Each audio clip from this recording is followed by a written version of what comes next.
वन्दे भगवन्तौ पुनः पुनः ईश्वरो गुरुरात्मेति मूर्तिभेद विभागिने व्योमवद्व्याप्तदेहाय दक्षिणामूर्तये नमः। सदाशिवसमारम्भा शङ्कराचार्यमध्यमाम् अस्मदाचार्यपर्यन्तं वन्दे गुरुपरम्पराम्। ॐ सहनावतु सहनौ भुनक्तु सह वीर्यं करवावहै तेजस्विनावधीतमस्तु मा विद्विषावहै। ॐ शांति शांति शांति। तीसरे अध्याय का तीसरे पाद का 8वां अधिकरण आत्माधिकरण आत्मगृहीत इति अधिकरण। इसमें दो वर्णक हैं। एक वर्णक में बताया आत्मा वा इदम एव एक एव अग्रासीत। इस श्रुति में विचार किया कि आत्मा शब्द यह विराट का लिया गया है या परमात्मा को लिया गया है। और पूर्व पक्षी ने कहा था कि विराट को लिया है, क्योंकि गवानया गाय लाओ घोड़ा लाया ये सब जो है सब विशेष चेतन ही कर सकता है। सिद्धांति ने कहा कि नहीं, ये विराट का ग्रहण नहीं होगा, ईश्वर का ही ग्रहण है, क्योंकि अद्वैत की अवधारणा है और भूतों का उपसंहार है। भूतों का उपसंहार होने से और अद्वैत की अवधारणा क्या है? आत्मा वा इदम एक एव अग्रासीत। आत्मा ही पहले था और दूसरी श्रुतियों में तो कहा द्वितीय भी था। तो अवधारणा होने से और भूतों का उपसंहार होने से ईश्वर ही विवक्षित है। इस अधिकरण का तो वर्णन हो चुका। अब एक दूसरा वर्णक और है इसमें, बृहदारण्यक छांदोग्य में। बृहदारण्यक में कहा आत्मा शब्द का प्रयोग किया और छांदोग्य में सत ने ईक्षण किया। तो सत शब्द और आत्मा शब्द दोनों एक ही हैं या पृथक पृथक हैं, ये इस अधिकरण में संदेह। पूर्व पक्षी ने कहा कि छांदोग्य में सत शब्द से और बृहदारण्यक में आत्म शब्द से उपक्रम है। एक में सत शब्द से उपक्रम है, एक में आत्मा शब्द से उपक्रम है। इससे प्रतीत होता है कि दोनों जगह भिन्न भिन्न वस्तु हैं, एक वस्तु का प्रतिपादन नहीं है। सिद्धांति ने कहा कि नहीं, सत शब्द यद्यपि आत्मा अनात्मा दोनों में प्रयोग होता है, फिर भी स आत्मा तत्वमसि, वहां जो पूरा प्रसंग को देखोगे श्वेत केतु का, तो स आत्मा तत्वमसि, आत्मा तू ही है। ते आत्मा शब्द जो है सत के लिए ही, सत से प्रारंभ हुआ और आत्मा उसको उपसंहार में कहा।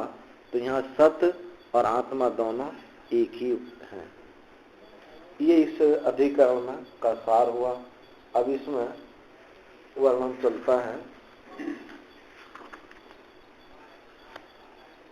अपरा योजना, एक दूसरी योजना है ना, दूसरा वर्णक। आत्मगृही एतद आत्मगृही इति इतरवत उत्तरात्, दूसरे के समान। आत्मगृही ऐसा जो है दूसरे के समान, आगे जो कहा है उस दूसरे के समान है। कैसे है?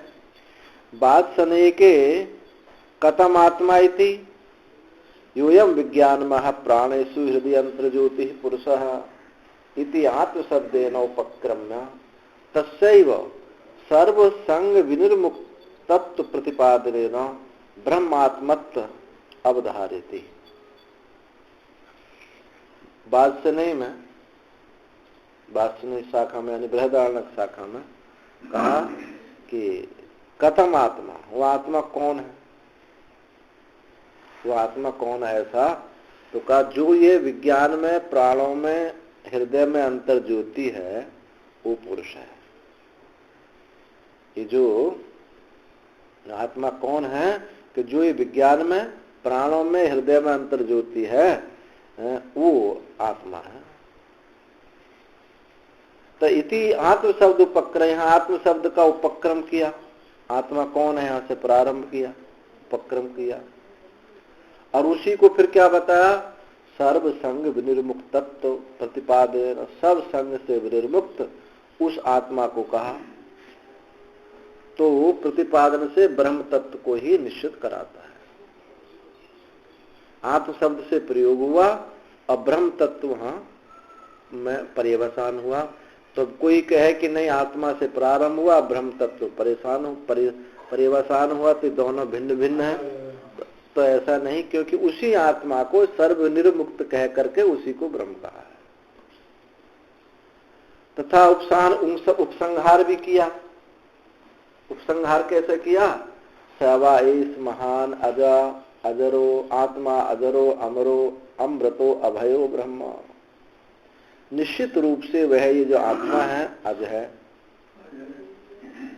आत्मा जो है ये अज महान है और अज है, अजर है, अमर है, अमृत है और अभय है, वो ब्रह्म है। इस श्रुति में भी आत्मा और ब्रह्म में कोई भेद नहीं दिखाई दिया। आत्मा शब्द पहले किया, अब फिर उसी को ब्रह्म भी बताया। छांदोग्य तो किंतु छांदोग्य में सदैव सौम्यमग्रासीत एकमेवा द्वितीयम। छांदोग्य में कहा कि उस सत्य ही सौम्य, पहले उस सत्य ही था, एक अद्वितीय सत्य ही था। इति अंतरेण, इसके बाद क्या कहा, इसके इति अंतरेण एवं आत्म शब्द उपक्रम उदर के सा आत्मा तत्वमसि इति तादात्म उपदिशति। प्रारंभ कहां से किया कि उस सत्य ही पहले था और वो एक अद्वितीय था। फिर बाद में उसी को क्या कहा, आत्म शब्द, ऐसा इसमें आत्म शब्द का उपक्रम करके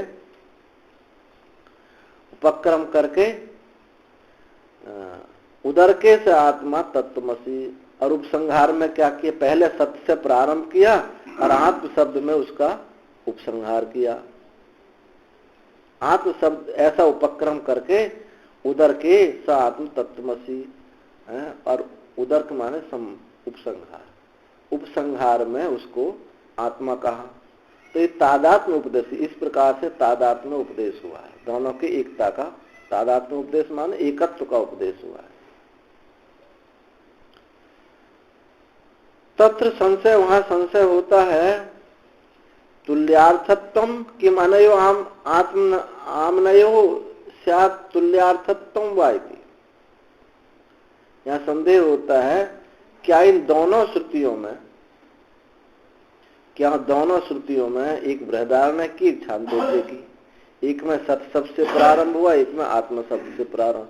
सत शब्द से प्रारंभ होकर के ब्रह्म में उपसंहार किया, एक में आत्म शब्द से प्रयोग करके ब्रह्म में उपसंहार हुआ, एक में सत शब्द से कह करके आत्मा शब्द में उपसंहार हुआ। तो क्या ये दोनों श्रुति एक ही बात कहती हैं? तुल्यार्थम की मनयो, हमने दोनों श्रुतियों में क्या समानता है अथवा की असमानता है, भिन्न भिन्न अर्थ वाली हैं, ये संदेह हुआ। तो पूर्व पक्ष कहता है कि अतुल्यार्थत्वम इति तावत, इनमें कोई समानता नहीं, इनमें दोनों श्रुति में समानता नहीं। अतुल्यत्वात् आमनाय, क्योंकि श्रुति की समानता है नहीं। नहीं अमाम नाम वैषम्य, ये श्रुतियों की विषमता होने में। सत्य अर्थ साम्यम युक्तम प्रतिपत्तुम आमनात तंत्रत्वात् अर्थ परिग्रह, क्योंकि जो श्रुतियों के विषम होने से अर्थ की समानता हो नहीं सकती, क्योंकि अर्थ का ग्रहण श्रुति के अधीन है, अर्थ का ग्रहण श्रुति के अधीन है। श्रुति में सत शब्द कहा है, एक जगह आत्म शब्द कहा है, तो दोनों शब्द का अर्थ अलग अलग है। तो श्रुति में जो अर्थ के अनुसार श्रुति का ग्रहण होता, अर्थ का ग्रहण श्रुति के अनुसार होता है। वात्सनिक में, वात्सनयी के आत्म शब्द उपक्रमाद आत्म तत्व उपदेश गम्य थे। अब वात्सनयी शाखा में आत्म शब्द के उपक्रम से आत्म तत्व का उपदेश है, ऐसा समझा जाता है। और छांदोग्य में उपक्रम विपर्यात उपदेश भी करिए, वह उपक्रम ही अलग है, वहां काय से उपक्रम है, सत शब्द से लेकर के, इसलिए वहां उपदेश भी उसके विपरीत होना चाहिए। दोनों में एक उपदेश नहीं होना चाहिए। अब सिद्धांती, जो पूर्व पक्षी ने ये बात कही, सिद्धांती इसमें कौन है? सिद्धांती शंका करता है। तो क्या कहा? छांदोग्यानाम अपि अस्ति उदर के तादात्म उपदेश युक्तम। वह कहा कि छांदोग्य में भी तो उपसंहार में तादात्म्य का उपदेश है, छांदोग्य में भी तो उपसंहार में तादात्म्य का उपदेश है। वहां सत शब्द से प्रारंभ करके आत्म शब्द में उपसंहार है। तो कहता है, पूर्व पक्षी कहता है कि हाँ ठीक है, कहा गया है, परंतु आप जैसा समझते हैं ऐसा नहीं है। इसका अर्थ उपक्रम तंत्रत्वात् उपसंहारस्य तादात्म्य संपत्ति साइति मन्यते। जो उपक्रम कहा गया है, उपसंहार उपसंहार जो होता है उपक्रम के अधीन होता है, इसलिए तादात्म्य संपत्ति ऐसा कहा गया है।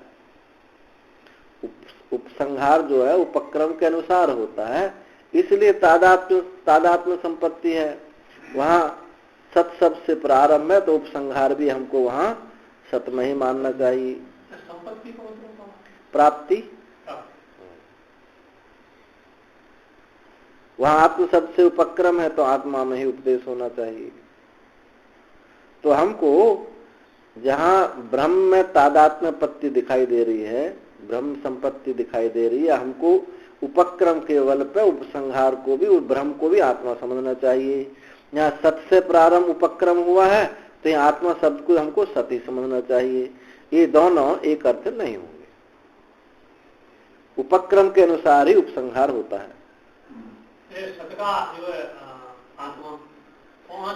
हाँ, वहाँ पूर्व पक्षी कहता है कि अलग, ये दोनों श्रुतियां अलग अलग अर्थ का प्रयोजन है। तो सिद्धांति कहना था कि सत शब्द और आत्मा शब्द में इनमें कोई भेद नहीं। तो कहते हैं कि आत्मा, उसने सिद्धांति ने प्रश्न उठाया कि वहां आत्मा शब्द से शुरू करके अब ब्रह्म शब्द में उपसंहार हुआ था, और यहाँ सत शब्द से प्रारंभ करके आत्मा शब्द में उपसंहार हुआ, तो ये सत और आत्मा एक हुआ। ऐसे वहां आत्मा और ब्रह्म एक हुआ है, और ये दोनों अलग अलग नहीं हुए। उसका पूर्व पक्षी का कहना है कि जो उपक्रम के अनुसार ही उपसंहार होता है, तो वहां आत्मा से उपक्रम हुआ तो आत्मा में उपसंहार है, यहाँ सत से प्रारंभ हुआ तो सत में ही उपसंहार है। ये सत शब्द और आत्मा शब्द दोनों पर्यायवाची नहीं है, दोनों अलग अलग है। ये सब बुद्धि की विशालता के लिए है, और सिद्धांत स्पष्ट हो जाए। दो चीज इस शास्त्र से प्राप्त हो, सिद्धांत की स्पष्टता, सिद्धांत में निष्ठा हो जाए, और बुद्धि की विशालता प्राप्त हो जाए, सूक्ष्म बात को समझ सके। उपक्रम तंत्रत्वात् उपसंहारस्य तादात्म्यपत्ति साइति मन्यते। अब सिद्धांति कहता है कि तथा प्राप्ति है विधीयते, ऐसा तुम्हारे कहने पर मैं कहता हूं। आत्मगृही इति सदैव सौम्येदम अग्रासीत। आत्मगृही, ये सद ही सौम्य, हे सौम्य पहले सत ही था। यहाँ छांदो ज्ञानामपि भवितुम अर्हति इतरवत। इतरवत यानी अन्य के समान। अन्य के समान माने वात्सनयी के समान, वात्सनयी शाखा के समान छांदोग्यों ने भी, छांदोग्यों का भी वही मत है, वही कहना चाहते हैं। यथा जैसे क्या कहा बृहदारण्यक में, वात्सनयी में क्या कहा कथम आत्मा, आत्मा कौन है? इति अत्र वात्सनयिनाम आत्मगृहीति इति तथैव। वात्सनयिनों ने आत्मा गृही, आत्मा को आत्मा शब्द कहा है, आत्मा का ग्रहण किया है। वैसे ही कस्मात, कैसे? उत्तर तादात्म्य उपदेशा, कैसे कहा? आगे इसी तादात्म्य का उपदेश है, आगे इसी तादात्म्य का उपदेश होने के कारण। अनवयादित चेत, शंका कहे उसमें पूर्व पक्षी शंका करे कि अनवयादित चेत साद अवधारणात्, अनवयादित चेत क्या क्या अन्वय है कि आगे कहे जाने वाले तादात्म्य के उपदेश में अन्वय से परमात्मा का ग्रहण नहीं है, ये अन्वय है। क्योंकि यदि ऐसा कहोगे कि अन्वय का ग्रहण नहीं है तो हम कहते हैं अन्वय का ग्रहण है, अन्वय का ग्रहण नहीं है तो मैं कहता हूं अन्वय का ही ग्रहण होगा।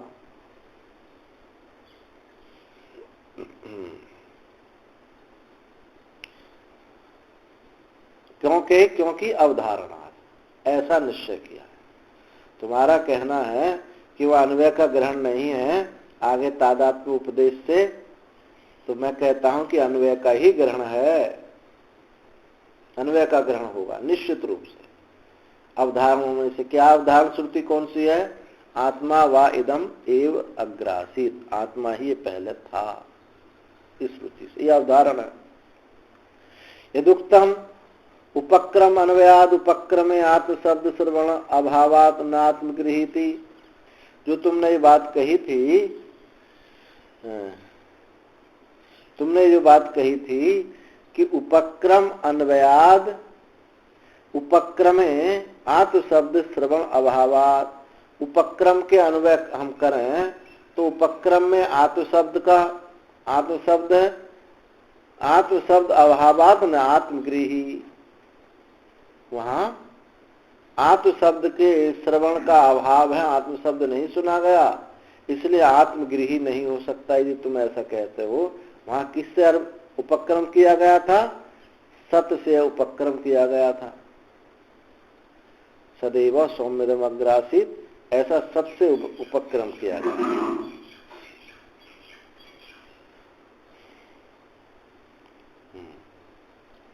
भवेद उपपन्नम यह आत्मगृही, इसलिए उपपन्न यहाँ आत्मगृही ही उत्पन्न होगा, आत्मग्रहण करना ही उपयुक्त हो गया।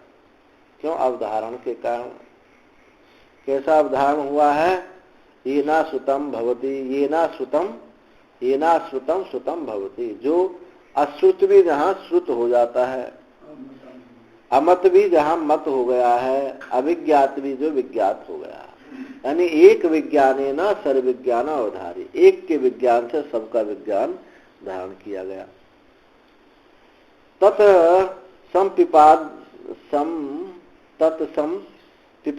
पिपादशया सदैव इति, और ऐसा अवधारण करके कि एक के विज्ञान से सबका विज्ञान निश्चय करके उसके संपादन की इच्छा से, उसको प्रतिपादन की इच्छा से ही उसको कहा सदैव सौम्यदम अग्रासीत, उस सत ही था।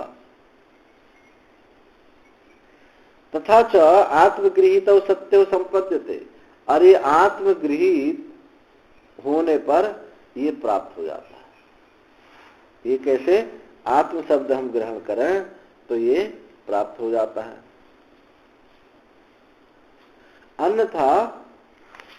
अन्यथा योयम मुख्य आत्मा स न विज्ञाता इति नैवम सर्वविज्ञानम संपद्येत, यदि अन्यथा रूप से हम इसको माने तो जो ये मुख्य आत्मा है उसको ये नहीं जानता है, तो नैवम सर्वविज्ञानम संपद्येत, तो सर्व का विज्ञान संभव नहीं होगा। तथा प्रागुत्पत्ति एक अवधारण, और ये भी एक अवधारण है कि उत्पत्ति से पहले एक ही था, एक आत्मा ही था, उसका परामर्श हुआ है। जीवस्य आत्म शब्देन परामर्श, तो यहाँ किसका हुआ? जीव शब्द से आत्मा का ही परामर्श हुआ, आत्मा ही उसको बताया गया है। और स्वाप अवस्था में भी देखा जाए, सुषुप्ति अवस्था में भी, तत्स्वभाव संप्रक्ति कथनम।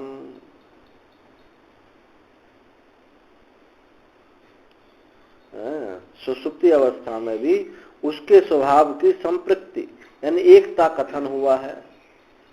सुषुप्ति में जीव जो है परमात्मा के साथ एकत्व को प्राप्त हो जाता है, ये भी कथन है। परिचोदना पूर्वकम च पुनः पुनः, और बार बार जो विधि बताई गई है, बार बार जो विधि बताई गई श्वेत केतु को, तो वहां बार बार 9 बार तत्त्वमसि तत्त्वमसि आया है। सात्मा तत्त्वमसि सात्मा तत्त्वमसि। उस सत्य से उपक्रम हुआ और उसी को बार बार स आत्मा तत्त्वमसि तत्त्वमसि कहा। तो आत्मगृही ये जो अवधारण है ये उचित है, इति अवधारणम। तो सर्वम एतत् तादात्म्य प्रतिपादनायाम पादनायम एव अवकल्पते। इसलिए सब यही सब जो है तादात्म्य प्रतिपत्ति में ही ये सब उचित बैठता है। उसके साथ तादात्म्यपत्ति माने एकत्वपत्ति, एकता की प्राप्ति में ही कि आत्मा ये ब्रह्म है, ये सत्य है, ये आत्मा है, एकत्व की प्रतिपादन में ही ये बात उचित होती है। तादात्म्य संपादनायाम तादात्म्य संपादन में आरोप में, तादात्म्य के आरोप में ही ये बात उचित होगी। न च अत्र उपक्रम तंत्रत्व उपन्यास न्याय। यहाँ उपक्रम अधीन उपन्यास युक्त नहीं है। अब यहाँ जैसा तुमने कहा कि उपक्रम के अनुसार उपसंहार होता है, तो यहाँ उपक्रम अधीन उल्लेख यहाँ उचित नहीं होगा। अर्थ रूप से तो एकत्व है, लेकिन शब्द रूप से यहाँ संभव नहीं होगा, क्योंकि वहां सत्य शब्द है और वहां सत्य शब्द का आत्मा में उपसंहार है, वहां आत्मा शब्द का उपक्रम है, ब्रह्म शब्द में उपसंहार है। तो यहाँ उस शब्द रूप से उपक्रम उल्लेख यहाँ उचित नहीं होगा।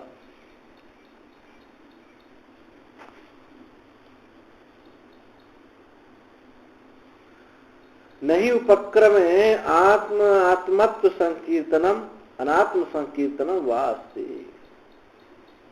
क्योंकि उपक्रम में आत्म संकीर्तन अनात्म संकीर्तन, आत्म कथन और अनात्म कथन ऐसा नहीं है। सामान्य उपक्रम न वाक्य शेष गते न विशेषण विरुद्धते। यहाँ ऐसा उपक्रम नहीं किया कि अनात्मा है या आत्मा है, इस प्रकार से उपक्रम नहीं हुआ। तो सामान्य उपक्रम जो हुआ है तो वाक्य शेषगत विशेषण से वहां कोई विरोध नहीं होता, दोनों वाक्यों में कोई विरोध नहीं होगा। विशेष आकांक्षित्वात् सामान्य, सामान्य को किसकी आकांक्षा होती है? विशेष की होती है। सच्छब्दार्थोपि पर्यालोचनयोपि न मुख्यात्मनो अन्न संभवती। जो सत शब्द भी का उस पर विचार करें, सत शब्द का भी विचार करने पर उसका पर्यावाचलोचन से करने से प्रतीत होता है कि मुख्य आत्मा से उसका अर्थ भिन्न नहीं है। जो आत्मा है वही सत शब्द है। आत्मा शब्द को विचार करें, क्योंकि आत्मा भी सत है, आत्मा का स्वरूप ही सत है। पर्यालोचन से न मुख्य आत्मा से अन्य संभव नहीं है। अन्य वस्तु जातस्य आरंभण शब्दादिभ्यो अनतत्व उपपत्ते। और आत्मा से जो अन्य समूह है, अन्य जितना भी है सब वो क्या है? अनात्मा है। और वही आरंभण शब्दादिभ्य, उसको ही आरंभण शब्द से कहा गया। वाचारंभणो विकारो नाम ध्येयम, हम वाचारंभणो विकारो नाम ध्येयम मृत्तिकत्वेव सत्यम। मिट्टी ही सत्य है, नाम जो है सब मिथ्या है। तो जितना भी अन्य वस्तु समूह है, आरंभ शब्द आदि से वो अनृत ही प्राप्त होता है, मिथ्या ही प्राप्त होता है।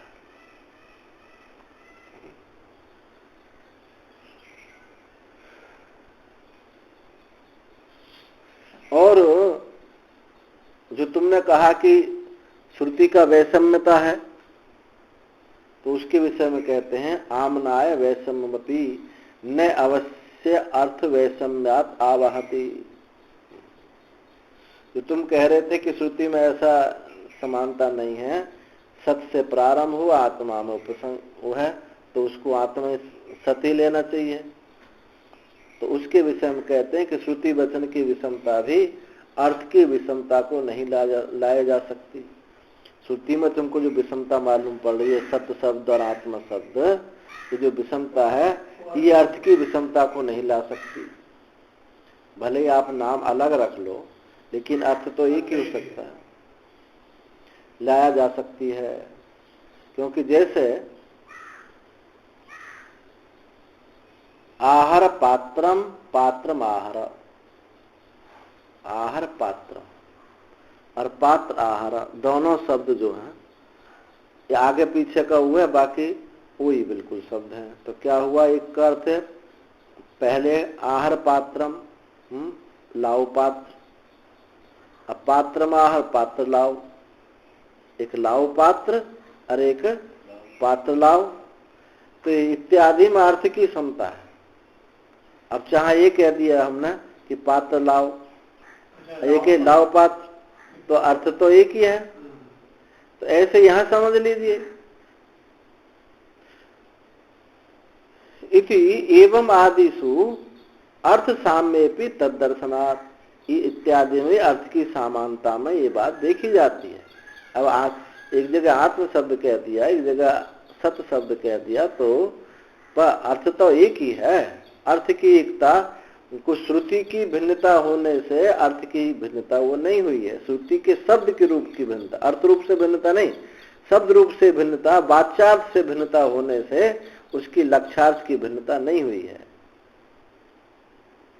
तस्मादेवं जातीयकेषु वाक्येषु प्रतिपादन प्रकार भेदेपि प्रतिपाद्यार्थ अभेदेपि सिद्धम। इस प्रकार के जो वाक्य हैं, इनके प्रतिपादन के प्रकार भिन्न होने पर भी, प्रतिपादन का प्रकार भिन्न होने पर भी, आहार पात्रम पात्रमाह, प्रतिपादन का विकार प्रकार भिन्न होने पर भी अर्थ की भिन्नता नहीं होती है, प्रतिपाद्य अर्थ अभेद ही सिद्ध होता है।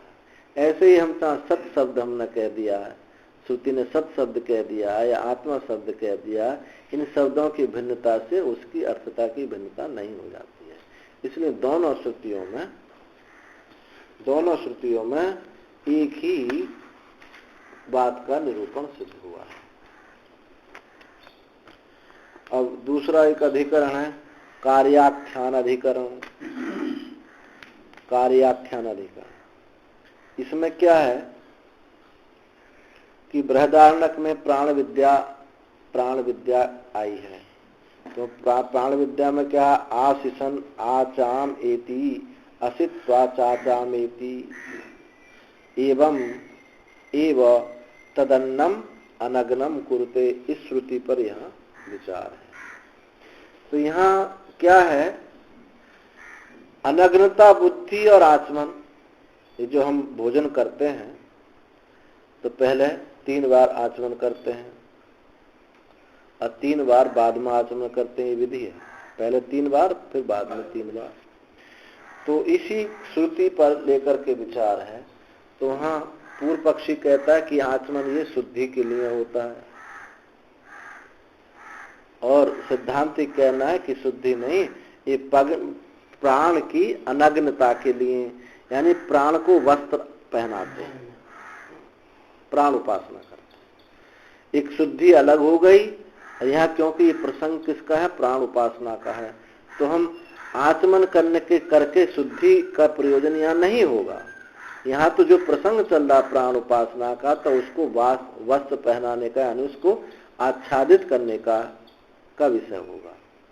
तो उसी श्रुति पर यहाँ विचार है कि श्रुति में अनग्नता बुद्धि आचमन इन दोनों का विधान है। या केवल अनग्नता बुद्धि का विधान? दोनों का विधान है, शुद्धि का भी और अनग्नता का, वस्त्र पहनाना उसका, इसका विधान है। तो पूर्व पक्षी कहता है दोनों का विधान है कारण कि श्रुति में दोनों का सर्वनाम, दोनों की बात कही गई है, इसलिए दोनों की बात कही तो दोनों का विधान है। सिद्धांति ने कहा कि शुद्धता के लिए स्मृति से आचमन प्राप्त है, उसका अनुवाद करके प्राण उपासक के प्रति अपूर्व होने से अनग्नता बुद्धि का ही विधान होता है, जो अप्राप्ते शास्त्र अर्थवत। जहां अप्राप्त विषय में शास्त्र, जहां कुछ अप्राप्त विषय में शास्त्र की सार्थकता होती है। जो वस्तु हमको प्राप्त है उसके लिए शास्त्र की क्या आवश्यकता है, सार्थक होता है। इस न्याय से अन्य प्रमाण से जो अप्राप्त है, अनग्नता बुद्धि किसी और प्रमाण के द्वारा नहीं प्राप्त है, अप्राप्त है अनग्नता बुद्धि ही यहाँ पर विधेय है। और भोजन के पहले और भोजन के बाद आचमन करने योग्य जल से वस्त्र बुद्धि करके उस वत्स से प्राण की अनग्नता का ध्यान करना चाहिए, ऐसा अर्थ है। और आचमन, जो पूर्व पक्षी ने कहा आचमन तो शुद्धि के लिए स्मृति से प्राप्त है। यहाँ श्रुति का तात्पर्य आचमन करने में नहीं है, वो तो हमको स्मृति ग्रंथ से प्राप्त है, इसलिए उसका विधान नहीं किया जा सकता। यहाँ प्राण की अनग्नता का ही, वस्त्र धारण कराने का ही विधान है।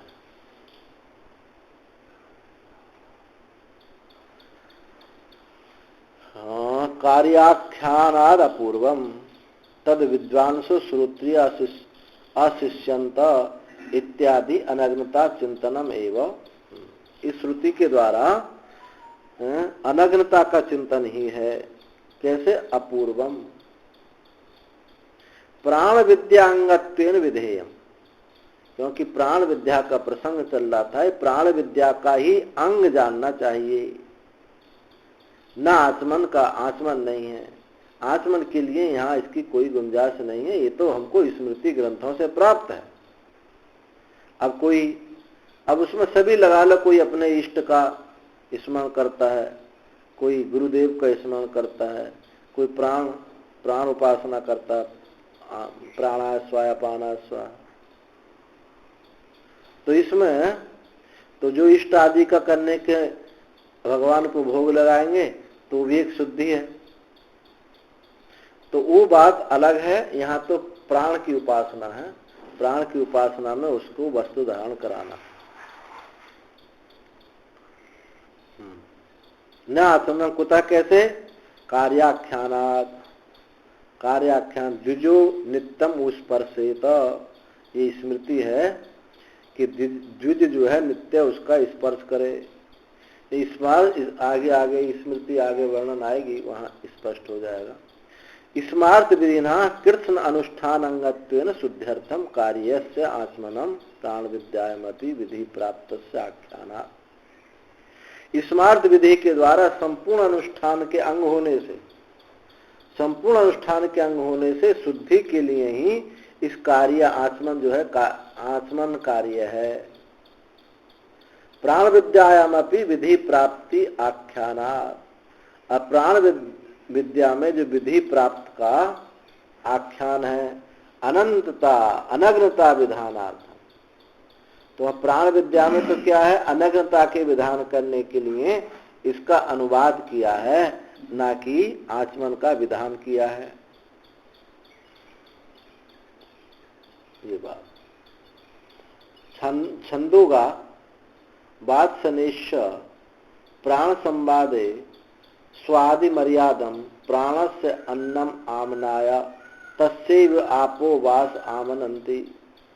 छांदोग्य और वात्सनेय में,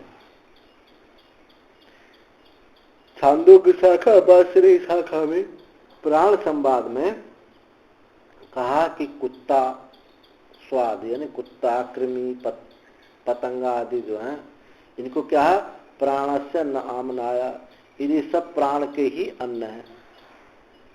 जो कुछ है सब ये सब प्राण का अन्न है।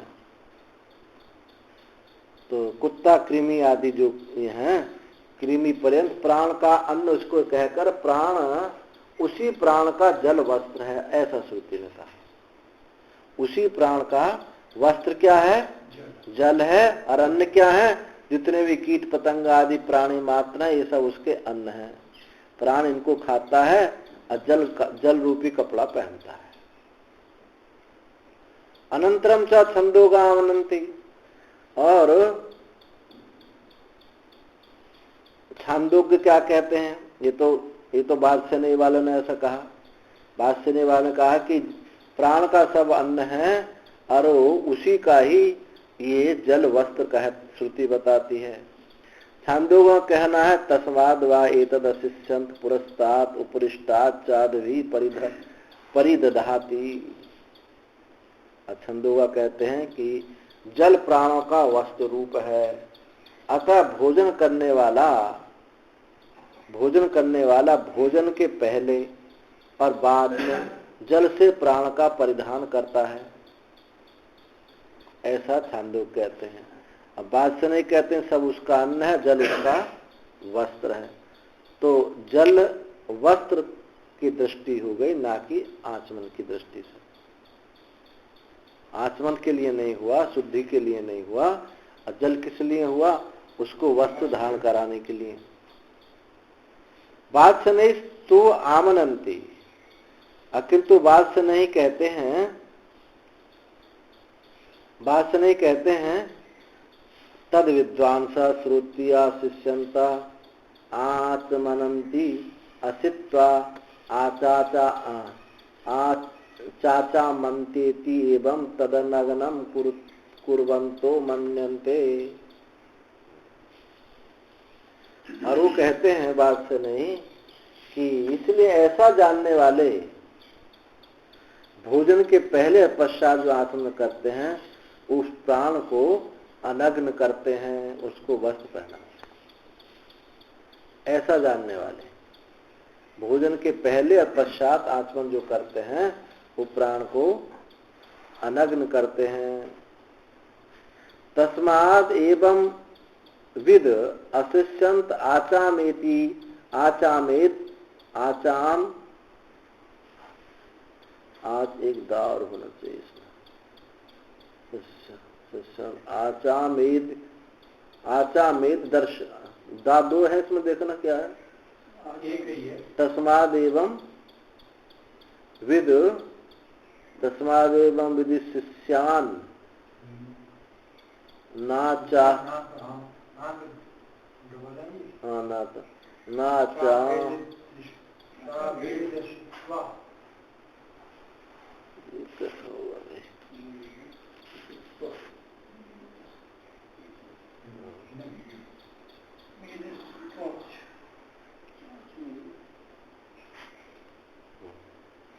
उस प्राण को ही आचमन में नग्न करते हैं, ऐसा मानते हैं।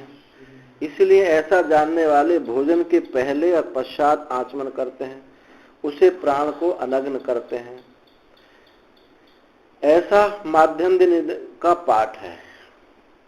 उसमें आचमन और प्राण का, उसमें आचमन और प्राण का अनग्न रूप से चिंतन प्राप्त होता है। तस्माद् एवं विद शिष्यन आचामेद दर्शित्वा चाचामेद एतम, अच्छा यहाँ तक, यहाँ से लिया जाएगा।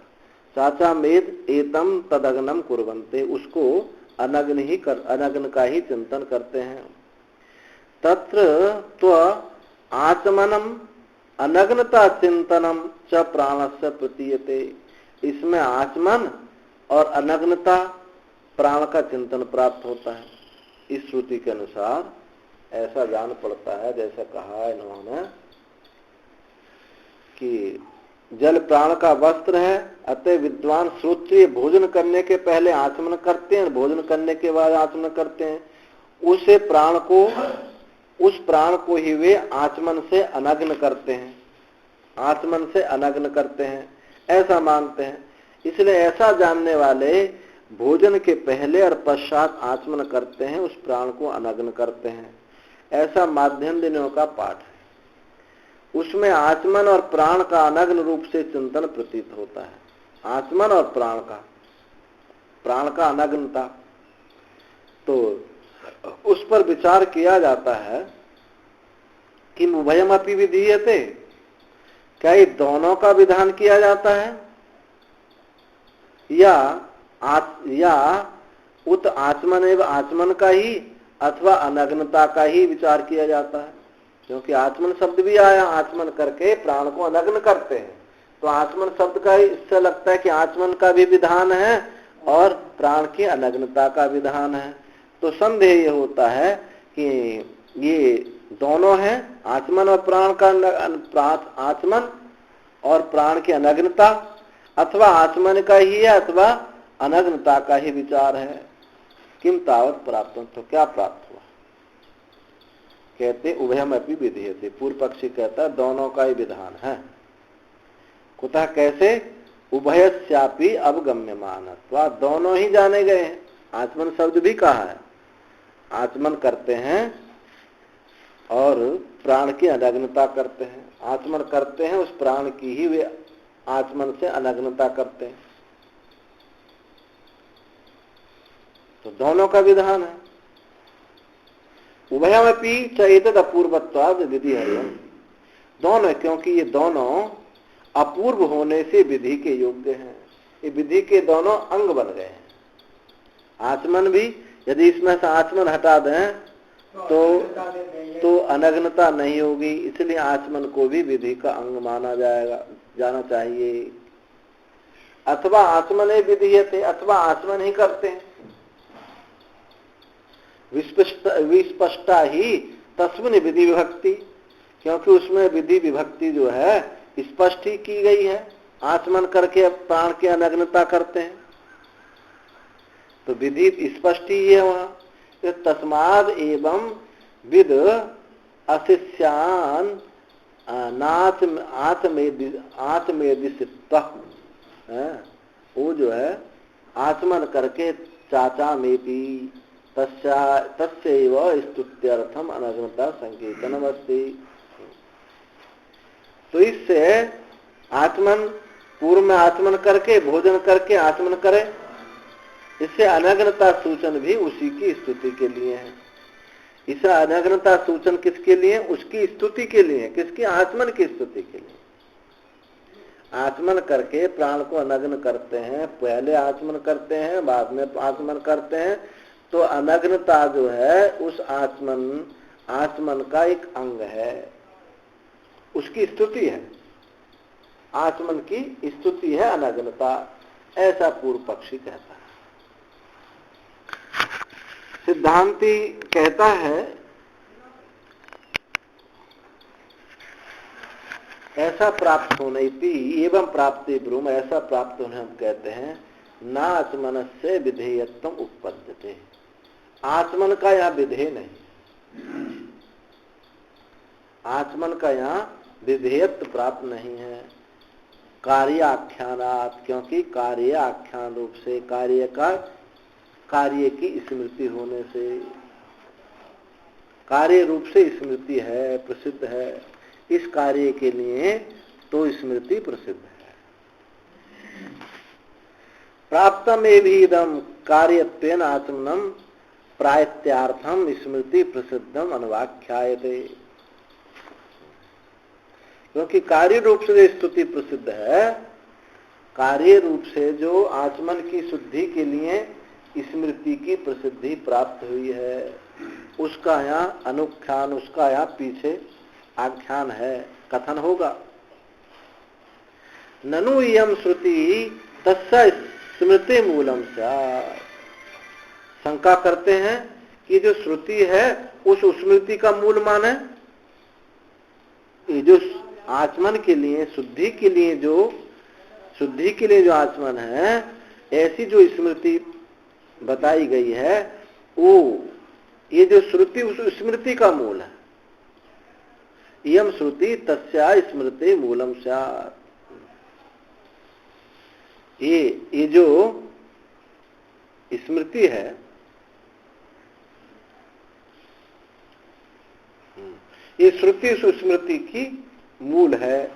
यह श्रुति जो है, जो आगे स्मृति कही जाएगी, यदि कोई ऐसी शंका करे कि ये श्रुति उस स्मृति की मूल है जो आगे कही जाने वाली है, तो कहते ना इति उच्यते, ऐसा नहीं कहो।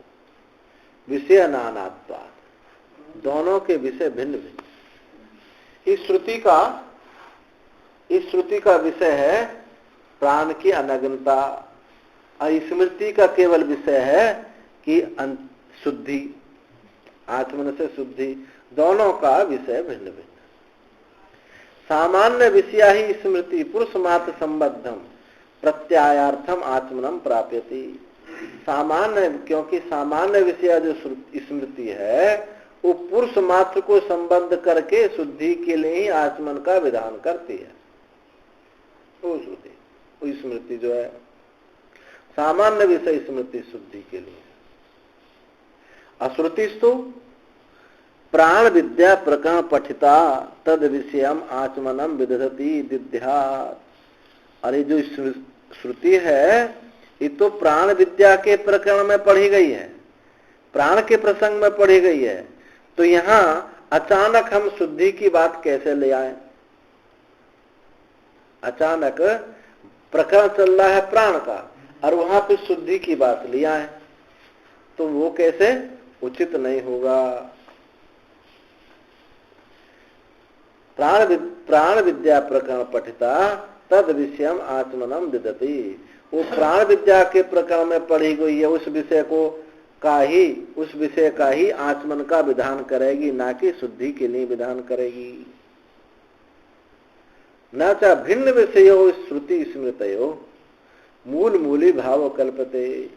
दोनों भिन्न भिन्न विषयों वाली है, दोनों भिन्न भिन्न विषयों वाली श्रुति स्मृति दोनों भिन्न भिन्न विषयों वाली हैं, तो उनमें मूल मूली भाव की कल्पना नहीं की जा सकती। ये मूल है और ये मूल है, ये उसका, ये मूल है, ये मूली है, ये कल्पना नहीं की, क्योंकि मूल मूल्य की कल्पना वहां की जा सकती है जहां दोनों का विषय एक हो।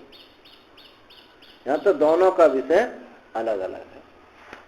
न चाहिए श्रुति प्राण विद्या संयोगी अपूर्वाचुनम विधास्यति थी सक्यम आश्रितम। और ये जो श्रुति है प्राण विद्या के संयोगी, प्राण विद्या संयोगी अपूर्व आचमन का विधान करेगी, ऐसा आश्रय नहीं करना चाहिए। ये आचमन के लिए अपूर्व आचमन का विधान ये नहीं करेगी। पूर्वस्यैव पुरुष मात्र संयोगिनः आत्मनस्यैह प्रतिभिज्ञमानत्वात्। पूर्वस्यैव पुरुष मात्र संयोगी, पूर्व पुरुष मात्र संयोगी का संयोगी आचमन का यहाँ प्रतिभिज्ञमानत्वात्। यहाँ क्या है कि पूर्व आचमन का, पूर्वस्य पुरुष मात्र संयोगी आचमन का पहले है, ऐसी प्रतिविज्ञा होती है कि पहले आचमन करके फिर भोजन करे, फिर उसके बाद फिर आचमन करे। तो पुरुष मात्र संयोगी पूर्व आचमन का ही यहाँ पूर्व आचमन का प्रतिविज्ञा होती है, ना कि शुद्धि के लिए होगी। अतएव न उभय विधानम, इसलिए दोनों का विधान नहीं कि आचमन का भी विधान हो और अनग्नता का भी विधान हो। उभय विधान से वाक्यम भिन्न, दोनों को विधान मान लिया जाए, दोनों का विधान माना जाए तो वाक्य भेद हो जाएगा। वाक्य भेद उचित नहीं कि एक ही वाक्य में दो का विधान हो, वो उचित नहीं होगा। तस्माद इसलिए प्राप्तम एव आशिष्यताम शिष्यवताम उभयता आचमनम आचमनम अनुद्य एतम एव तद अनग्नताम तद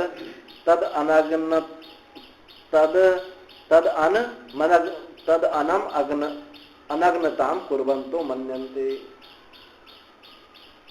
इसलिए पहले जो प्राप्त भोजन के पहले और भोजन के बाद आत्मन का अनुवाद करके एतमेव उसी प्राण की अनग्नता को करता है, ऐसा माना जाता है।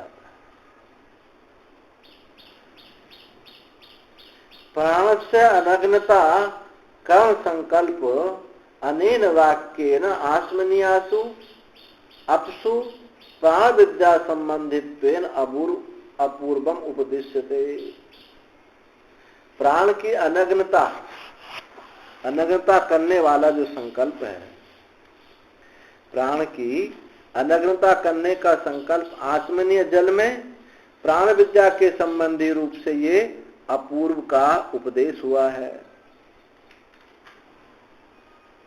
अनग्नता करने के संकल्प से, संकल्प इस वाक्य से जो जल आत्मनीय जल है उसमें प्राण विद्या के संबंध होने से, आत्मन संबंध नहीं प्राण विद्या का संबंध होने से उसमें वही अपूर्व उत्पन्न करता है।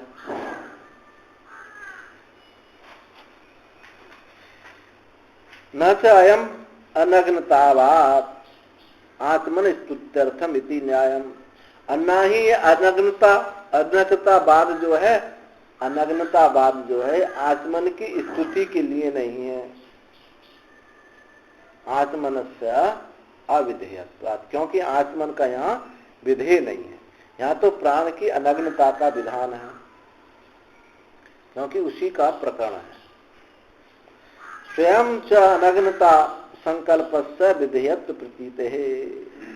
स्वयं अनग्नता संकल्प का विधि जो विधेय है, विधान यहाँ जाना जाता है।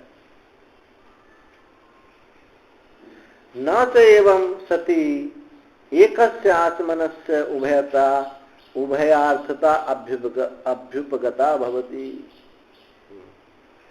इस प्रकार होने पर एक आत्मन का उभयार्थता, यानी आत्मन भी और अनग्नता भी, ये दोनों स्वीकार नहीं होती हैं। यानी कैसे दोनों स्वीकार नहीं होती हैं?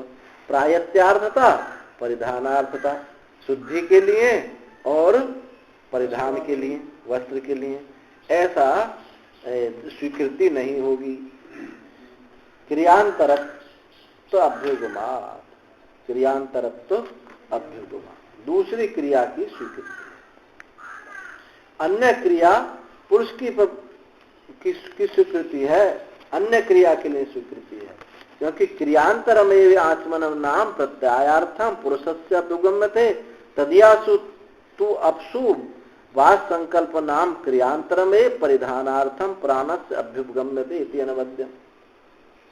क्रियांतरमेव, क्योंकि आत्मन जो है एक दूसरी क्रिया, शुद्धि के लिए एक दूसरी क्रिया है, पुरुष को स्वीकार की जाती है। और उसी जल में तदियासु अपसु, और उस जल में वाप्स संकल्प नाम दूसरी क्रिया का परिधान करने के लिए प्राण की स्वीकार की जाती है। इसलिए अनवद्यम, इसलिए कोई दोष नहीं, इसमें कोई दोष नहीं कि क्रिया दोनों की भिन्न है। आत्मन रूप अन्य क्रिया पुरुष की पवित्रता के लिए स्वीकार है, और जल में वस्त्र संकल्प नाम की अन्य क्रिया प्राण के परिधान के लिए स्वीकार की जाती है। इनमें ऐसा करने में कोई दोष नहीं है। अपीच यदिदम किंच अस्वभ्य कृमिभ्य कीट पतंगेभ्य तत्ते अन्नम, और जो एक श्रुति है कि ये जो है इसके सिवा जो ये कुत्ता से लेकर के कृमि कीट पर्यंत, कीट पतंगा पर्यंत, वो सब क्या है? वो प्राण के अन्न है। इति अत्र तावन्न सर्वान अव्यवहार शोध्यते इति संख्यम वक्यते वक्तुम। यहाँ अन्न के भक्षण का विधान नहीं किया जा रहा है कि कुत्ता को खाता है, कीट पतंगा को खाता है। तो इस श्रुति से यहाँ तावन्न सर्वान्न, ये सब अन्न खाया जाता है, ऐसा कहने के लिए शक्य नहीं है। कुत्ता खाता है, कीट पतंगा खाता है, ये कहने के लिए, ऐसा कहने के लिए नहीं है, क्योंकि अशब्दत्वात् अशक्यता, श्रुति भी ऐसा नहीं कहती है और ये शक्य भी नहीं, संभव भी नहीं है। तो सर्वम तो प्राणस्य अन्नमिति अयम अन्न दृष्टि श्रोत्रते। फिर किस लिए है कि सब प्राण का अन्न है, किस लिए है? ये अन्न दृष्टि करने के लिए है। सब जो कुछ है अन्न है, अन्न दृष्टि करने के लिए, खाने के लिए नहीं है।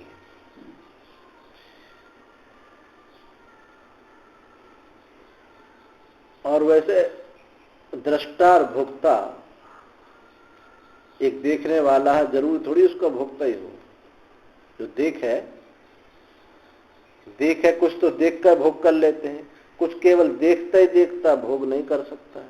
मनुष्य केवल देख है तो देखने से क्या भोग कर लेगा? रोटी देख ले, अब क्या बस पेट भर गया, ऐसा तो नहीं होगा। तत्सहाचार्यात् आपोपवास इति अत्रापि न आत्मनं चोद्यते प्रसिद्धासु आत्मनियासु अपसु परिधान दृष्टि उद्यते। जैसे जो कहा कि अन्न के भक्षण का विधान नहीं है, वहां श्रुति जो है अन्न दृष्टि का विधान करती है, उसके ही सहचर्य से। अतः उसके सहचर्य जल वस्त्र है, इसमें भी जल के आचमन का विधान नहीं है। आचमन के योग्य प्रसिद्ध जल में परिधान दृष्टि का विधान है। जैसे अन्न के विषय में बताया, एक कृमि, कुत्ता आदि सब उसका अन्न है, तो वहां खाने से विधान नहीं है, दृष्टि से विधान है। ऐसे ही यहाँ आचमन आदि के योग्य जो प्रसिद्ध जल में, वो आत्म शुद्धि के लिए विधान नहीं है, बल्कि दृष्टि के लिए विधान है। जल के परिधान दृष्टि का विधान है। नहीं अर्धवैश्य संभवती, आधा का विनाश संभव नहीं है कि आधा ऐसा कर लो, आधा ऐसा करो। अर्धजतीय न्याय बोलते हैं। आधी मुर्गी है, आधी मुर्गी जिंदी, आधी मुर्गी पकाई जाए, ऐसा नहीं अर्धवैश्य संभवती, आधे का विनाश, अर्ध विनाश संभव नहीं है। अपिच और भी कहते हैं, चा आचमनंती थी, ये जो श्रुति है आचमनंती थी, आचमन करते हैं, ये क्या है? आचमनंती थी वर्तमान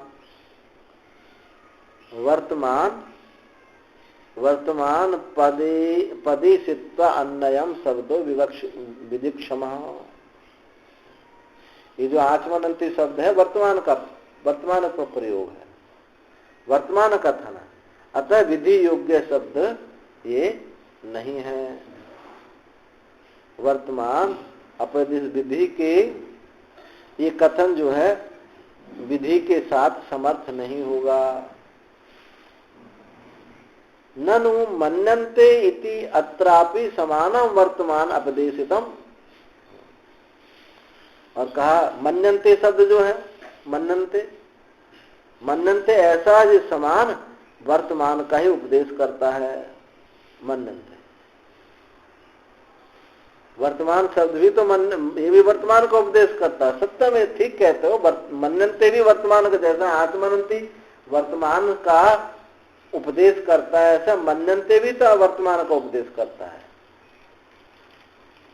तो अवश्य विधेये तो अन्नतरस्मिन् वास कार्याख्यान आद अपाम वास संकल्पनम एवं अपूर्वम विधीयते।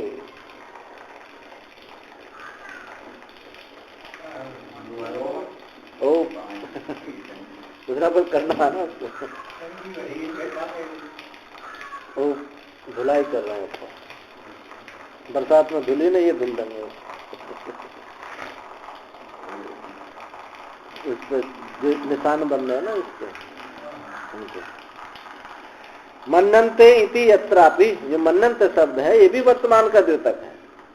यद्यपि वर्तमान का है तो भी अवश्य विधेय तू अन्यतरस्मिन् वास कार्याख्यानात् अपाम वास संकल्पनम एव अपूर्वम विधीयते। यद्यपि है वर्तमान का, तो भी अन्यंतर के अवश्य विधेय होने से, यानी दोनों में से एक के विधेय होने पर वस्त्र का कार्य रूप से कथन होने से जल का वस्त्र रूप से अपूर्व संकल्पन ही विधेय है। तो अन्यतर दोनों में से एक विषय का विधेय होने पर वस्त्र का कार्य रूप से कथन होने से और जल का वस्त्र रूप से अपूर्व संकल्पन ही विधेय है, आचमन विधेय नहीं। देखो अब ये दोनों बात इसमें सिमट जाती है, आचमन भी और वस्त्रवास भी। तो यद्यपि उसने कहा था कि मन्यन्ते ये भी वर्तमान शब्द का प्रयोग है, तो ठीक है, तो भी अन्यतर दोनों में से अवश्य विधेय होना चाहिए, एक का विधान होना चाहिए। तो दोनों में से एक का विधान करेंगे तो वाक्य भेद नहीं होगा। वस्त्र का कार्य रूप से कथन होने से जल का वस्त्र रूप से अपूर्व संकल्पन ही विधेय है। वस्त्र का तो कार्य रूप से कथन कर दिया, वस्त्र का कार्य रूप से कार्य होने से जल का वस्त्र रूप से अपूर्व संकल्प कर दिया। अब एक ही वाक्य में दोनों चीजों को ले लिया कि वस्त्र का कार्य रूप से कथन और जल का वस्त्र रूप से, वस्त्र का कार्य रूप से कथन और जल का वस्त्र रूप से, जल को वस्त्र बना दिया।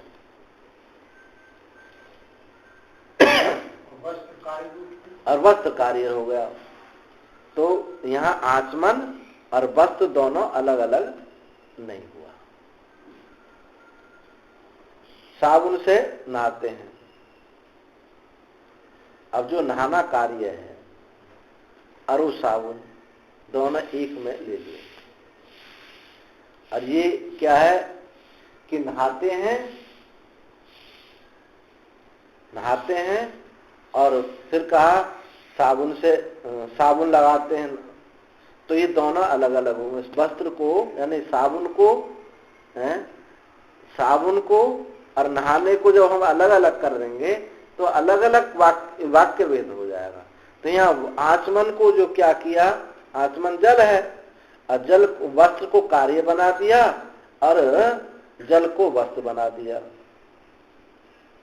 तो जल का वस्त्र रूप से अपूर्व संकल्प नहीं विधेय है, आचमन विधेय नहीं है। आचमन विधेय नहीं है, जल को वस्त्र बना दिया, जल को आचमन में संकल्प नहीं किया। ये अंतर हो जाता है दोनों। ये अपूर्वत प्राप्त है, अर्थात ये आचमन विधेय नहीं है, क्योंकि पूर्वत प्राप्त है। आचमन तो स्मृति से प्राप्त है, आचमन तो स्मृति से प्राप्त हुआ है। यद्यपि उक्तम विस्पष्ट आचमने विधि विभक्ति थी, जो तुमने कहा था कि आचमन में तो स्पष्ट विधि विभक्ति है, तो कह तदपि पूर्वत्वेनैव आचमनस्य प्रत्युक्तम, वह भी पूर्व के समान ही आचमन के प्रति जो कहा गया उसका निराकरण हुआ है। ये भी उस जैसा भी पहले कहा था कि वस्त्र कार्य है, वो क्या था, वस्त्र कार्य है और जल को वस्त्र बनाया। वस्त्र कार्य है और जल वस्त्र है, तो ऐसे उसी से ये बात भी उसका निराकरण हो गया। विस्पष्ट आचमने विभक्ति, आचमन में जो विभक्ति है विधि स्पष्टता मालूम पड़ती है, तुम बता जो कह रहे हो वही पहले के समान पूर्वत्वेन ही आचमन के ही प्रति निराकरण कर दिया गया है। अतः एव आत्मनस्य अविधित्सितत्वात् एतमेव तद अनग्नतम कुर्वन्तो मन्यन्ते। इसलिए आचमन का कोई विधान ना होने के कारण यही अनग्नता करता हुआ ही माना जाता है, उसको वस्त्र आच्छादित करता हुआ ही माना जाता है। इति अत्रैव काणवा परिवेशन्ति, ऐसा यहाँ ही काणव शाखा वाले इसी में उसकी समाप्ति करते हैं। नामनंति तस्मादेवं विदिति,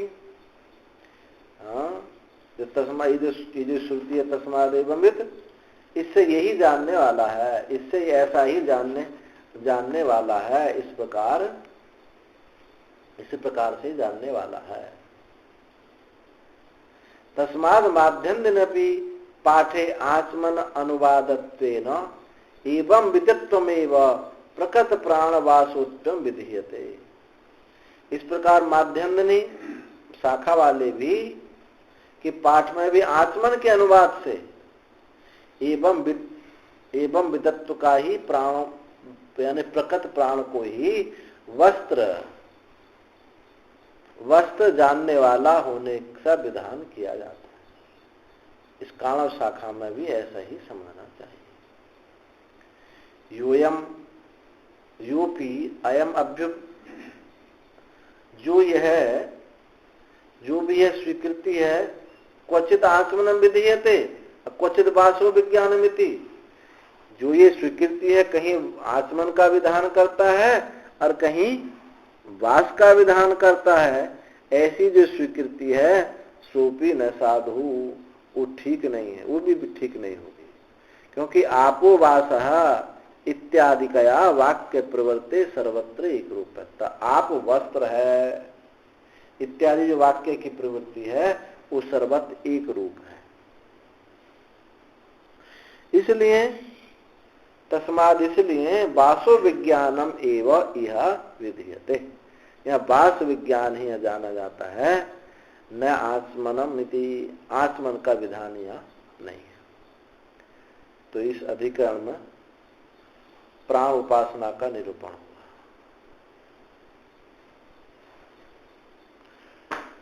आगे समानाधिकरण, इसमें कहा अब पीछे जो ये अभी जो जिसका वर्णन किया था प्राण विद्या का, एक बृहदारण्यक में और छांदोग्य में, तो यहाँ सांडिल्य विद्या दो प्रकार की है अथवा एक प्रकार की। काणवों की, काणव शाखा वालों की सांडिल्य विद्या दो प्रकार की है अथवा एक प्रकार की है। पूर्व पक्षी ने कहा एक शाखा में पुनरुक्ति के भाव से दो विद्या है, एक ही शाखा में सांडिल्य विद्या दो जगह आई,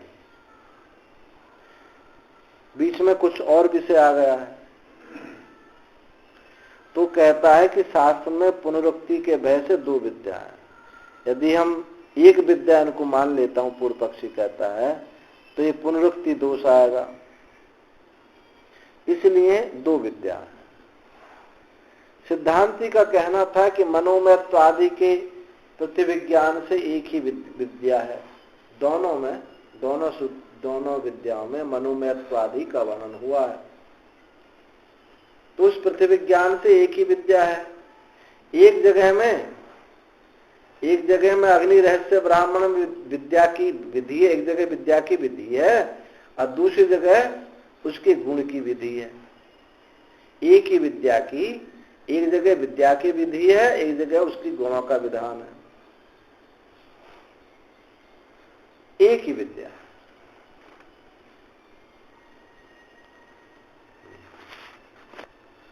वात्सनयी शाखायाम अग्नि रहस्य सांडिल्यानाम अंकिता विद्या विज्ञाता। वात्सनयी शाखा में अग्नि रहस्य ब्राह्मण में सांडिल्य विद्या कही गई, जानी गई है। तत्च गुणा श्रूयन्ते, और वहां उसके गुण भी श्रुति ने बताए। क्या बताए? स आत्मानम उपासित मनोमयम प्राण शरीरम भारूपा ये बताया कि उसका मनोमय प्राण शरीर प्रकाश रूप आत्मा की उपासना करनी चाहिए। तस्यामेव शाखायाम बृहदारण्यक के पुनः पठ्यते, उसी शाखा में, बृहदारण्यक की उसी शाखा में फिर एक श्रुति आती है, मनोमयो यम पुरुषो भासत्या तस्मिन् अंतर्हृदये यदा ब्रीहिर्वा यवो वा स एषा सर्वस्य ईशाना सर्वस्य अधिपति सर्वमिदं प्रशासति यदिदं किंच। उसी शाखा में दूसरी जगह ये विद्या पढ़ी गई है, ये श्रुति आई है। क्या आई कि पुरुष मनोमय है, प्रकाश ही इसका सत्य अर्थात स्वरूप है, अर्थात भास्वर है। हृदय के मध्य में ब्रीहि या यव के समान परिमाण वाला पुरुष है। हृदय के मध्य में जैसे धान या जौ के परिमाण वाला पुरुष है। यह वह सबका स्वामी है, सबका अधिपति है, सबका अधिष्ठान रूप से पालन करता है। यह जो कुछ है उसका सब जगत है, जो कुछ है इसका, यानी सब जगत का वो शासन करने वाला है। तो एक जगह आत्मा ने, उस आत्मा की उपासना करो, मनोमय प्राण शरीर भार रूप, जो मनोमय प्राण शरीर भार रूप है उस आत्मा की उपासना करो। और दूसरी जगह कहा कि मनोमय जो पुरुष है वो प्रकाश स्वरूप है, वो अंतर हृदय में रहता है, ब्रीहि यवा के परिमाण वाला वो ऐसा पुरुष है, वो सब पर शासन करता है। तत्र संशय, तो यहाँ संशय होता है, यम एका विद्या अग्नि रहस्य बृहदारण्यको गुणोपसंहारा उत द्वे इमे विद्ये गुण अनुपसंहारा इति। तो यहाँ शंका यह होती है कि क्या ये जो विद्या है, एक विद्या ही अग्नि रहस्य ब्राह्मण में और बृहदारण्यक, अग्नि रहस्य ब्राह्मण और बृहदारण्यक में गुण उपसंहार रूप एक ही विद्या है, अथवा दो विद्या है, एक गुण विद्या एक अनुपसंहार, एक गुण विद्या है एक अनुपसंहार है। गुणों का उपसंहार नहीं होता, तो ये तब क्या प्राप्त हुआ? परस्पर गुणों का उपसंहार है या दो विद्या है और गुणों का उपसंहार नहीं होता, इस प्रकार से दो विद्या है। तो पूर्व पक्षी कहता है कि विद्या भेदो गुण व्यवस्था चाहिए। देखो, विद्या का भेद है और गुणों की व्यवस्था है। विद्या का भेद है और गुणों की व्यवस्था है। कुतः कैसे? पुनरुक्ति प्रसंगा। विद्या का भेद है, गुणों की व्यवस्था है, ऐसा प्राप्त होता किससे? कि पुनरुक्ति का प्रसंग होने से। यदि एक मानते हैं तो पुनरुक्ति आएगी। भिन्नासु ही शाखासु अध्येत्री वेदित्व भेदात पुनरुक्ति परिहारम आलोच्य विद्या एकत्वम अध्यवसाय एकत्र अतिरिक्त गुणा इतरत्र उपसंहरते प्राण संवादेषु इति उक्तम। कि भिन्न शाखाओं में अध्येता और वेदिता भेद से पुनरुक्ति का परिहार हो जाता है। कि जो भिन्न भिन्न शाखा में है, दो शाखाओं में वही विद्या है, तो वहां उनके अध्येता और वेदिता के भेद से पुनरुक्ति नहीं होगी, क्योंकि दो शाखा हैं, एक में अध्येता अलग है, एक में वेदिता अलग है, तो पुनरुक्ति नहीं होगी। पुनरुक्ति का परिहार कर विद्या की एकता का निश्चय किया जा सकता है। निश्चय करके एक विद्या में भिन्न गुणों और अन्य विद्या में उपसंहार हो सकता है।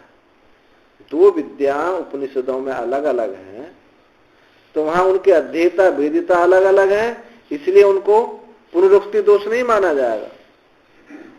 और ऐसा उनका पुनरुक्ति का निराकरण करके एक विद्या में भिन्न गुणों का और अन्य विद्या में उसका उपसंहार किया जा सकता है। एक में कुछ कम है, एक में ज्यादा है, तो एक का दूसरे में उपसंहार किया जा सकता है। ऐसा वहां हो सकता है, प्राण संवाद आदि में ऐसा कहा गया है। परंतु यहां तो बात अलग है। एकस्याम पुनः शाखायाम, तो यहां तो एक ही शाखा है। यहाँ भिन्न भिन्न शाखाओं में तो अध्येता वेदिता अलग अलग है, उनका परिहार किया जा सकता है, और विद्या के एकत्व निश्चय से जो अतिरिक्त कहीं गुण है उनको दूसरे में उपसंहार किया जा सकता है। परंतु यहाँ तो ऐसी समस्या नहीं, यहाँ तो एक ही विद्या है, एक ही ग्रंथ है, एक ही शाखा है। एक ही शाखा में 2 बार अध्याय आ जाए तो कहेंगे भैया गलत छप गया, गलत छप गया, ऐसा नहीं हो सकता।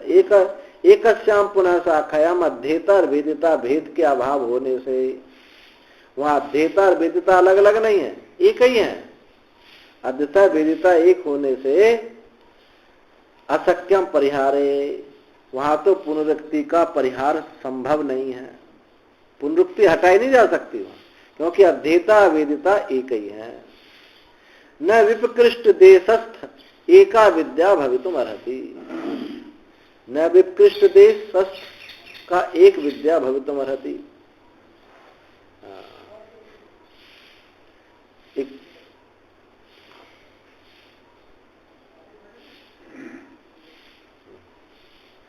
ये कहा कि जो दूर देश, विपकृष्ट देश में स्थित एक विद्या होने के योग्य नहीं है।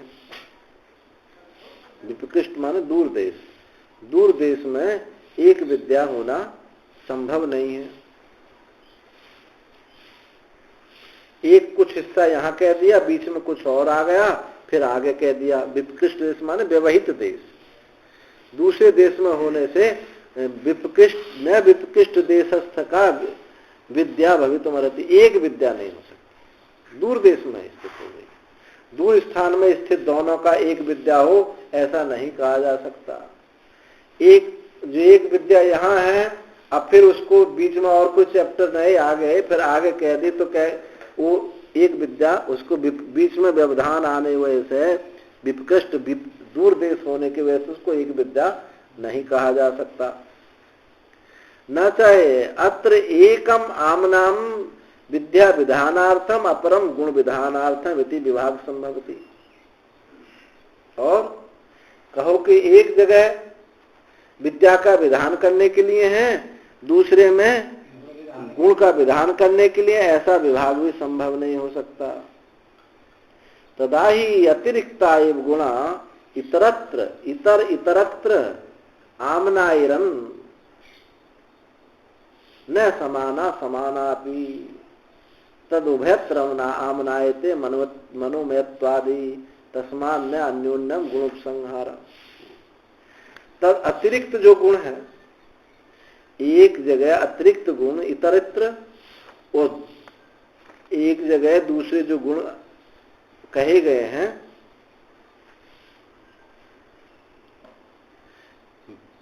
भिन्न जो गुण हैं, एक स्थल पर श्रुति होगी और समान गुणों की समान नहीं होगी।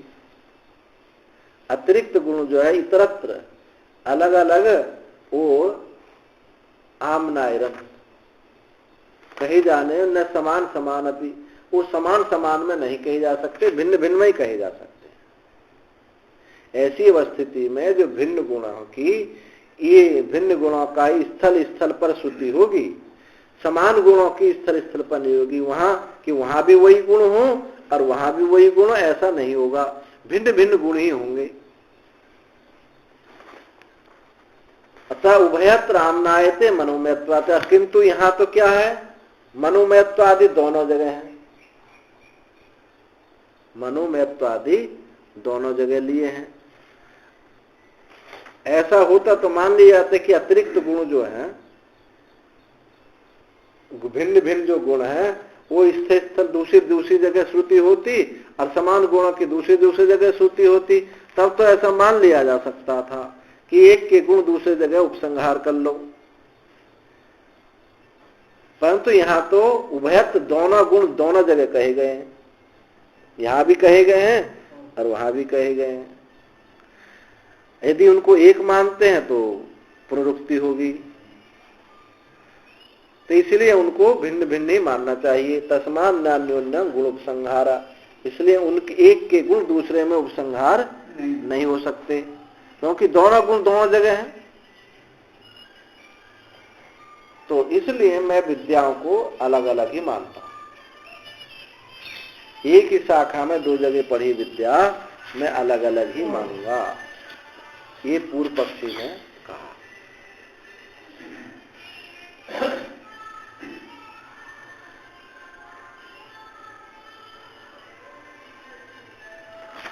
अब सिद्धांति का एवं प्राप्ति गुरु में इस प्रकार प्राप्त होने पर हम कहते हैं, यदा भिन्नासु शाखासु विद्या एकत्वम गुणोपसंहारा भवति एकम एकस्यामपि शाखाम भवितुमर्हति उपास्य भेदात्। कहते हैं कि जैसे भिन्न भिन्न शाखाओं में पहले कहा था, भिन्न भिन्न शाखाओं में विद्या एकत्व है और उनके गुणों का उपसंहार किया था। भिन्न भिन्न शाखाओं में विद्या एक विद्या है, एक के गुण दूसरे में उपसंहार कर लिए। तो इसी प्रकार से एक शाखा में भी संभव हो सकता है। जैसे भिन्न भिन्न शाखा में हुआ तो एक शाखा में भी हुआ हो सकता है। क्यों हो सकता है? उपास्य भेदा, दोनों में उपास्य एक है, उपास्य एक है। तदैव ही ब्रह्म मनोमयत्वादि गुणकम उभयत्रापि उपास्यम अभिन्नम पृथ्वी जाने में है। क्योंकि वही ब्रह्म मनोमयत्वादि गुणकम उभयत्र दोनों जगह ही उपास्य हैं, अभिन्न रूप से हम जानते हैं। मनोमयत्वादि गुण दोनों जगह है, अभिन्न रूप से जानते हैं, इसलिए वहां उपास्य एक है। उपास्य च रूपम विद्याया, उपास्यम च रूपम विद्याया। विद्या का रूप क्या है? उपास्य है। विद्या का जो रूप है वो उपास्य है। न च विद्यमाने रूप भेदे विद्या भेदम अध्यसातुम शक्नुमः। और रूप भेद होने पर, रूप अभेदे विद्यमान, रूप के अभिन्न होने पर विद्या का भेद निश्चय करना संभव नहीं है। यदि दोनों का रूप जो अभेद है, उपास्य एक है, तो विद्या का भेद करना संभव नहीं है। नापि विद्या अभेदे गुण व्यवस्थानम, और विद्या के अभेद होने पर गुण व्यवस्थान भी उचित नहीं है कि ये गुण वहां के हैं, ये गुण वहां के हैं। ऐसी गुणों की व्यवस्था भी नहीं कर सकते। न पुनरुक्ति प्रसंगात, शंका की कि पुनरुक्ति प्रसंगात विद्या भेदो अध्यवसितः। तो शंका करते हैं कि पुनरुक्ति के प्रसंग से विद्या का भेद निश्चय करना चाहिए। तो कहते हैं ऐसा नहीं, अर्थ विभाग उपपत्ते है, अर्थ विभाग उपपत्ते है।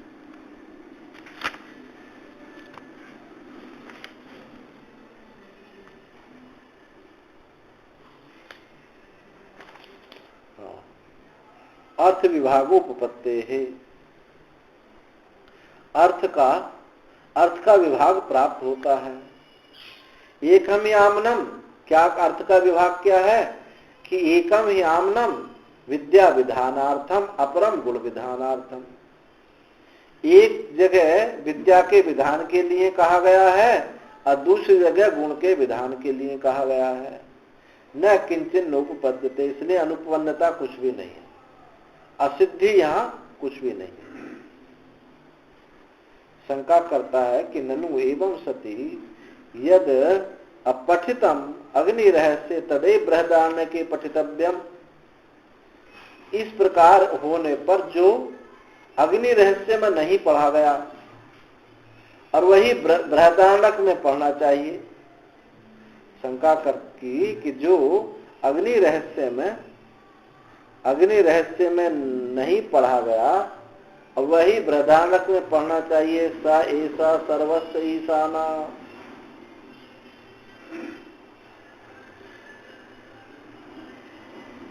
जो अग्नि रहस्य में गुण नहीं पढ़े गए, बृहदारण्यक में उन्हीं का कथन होना चाहिए।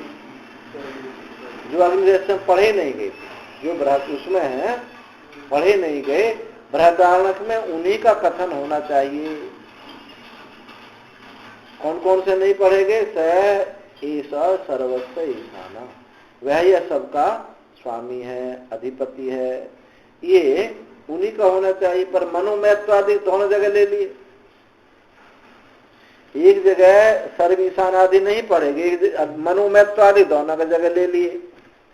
तो ये कहता है कि जो अग्नि रहस्य में जो गुण नहीं पढ़े गए हैं, अब बृहदारण्यक में उन्हीं को पढ़ना चाहिए, यानी एक दोनों जगह वालों को नहीं पढ़ना चाहिए।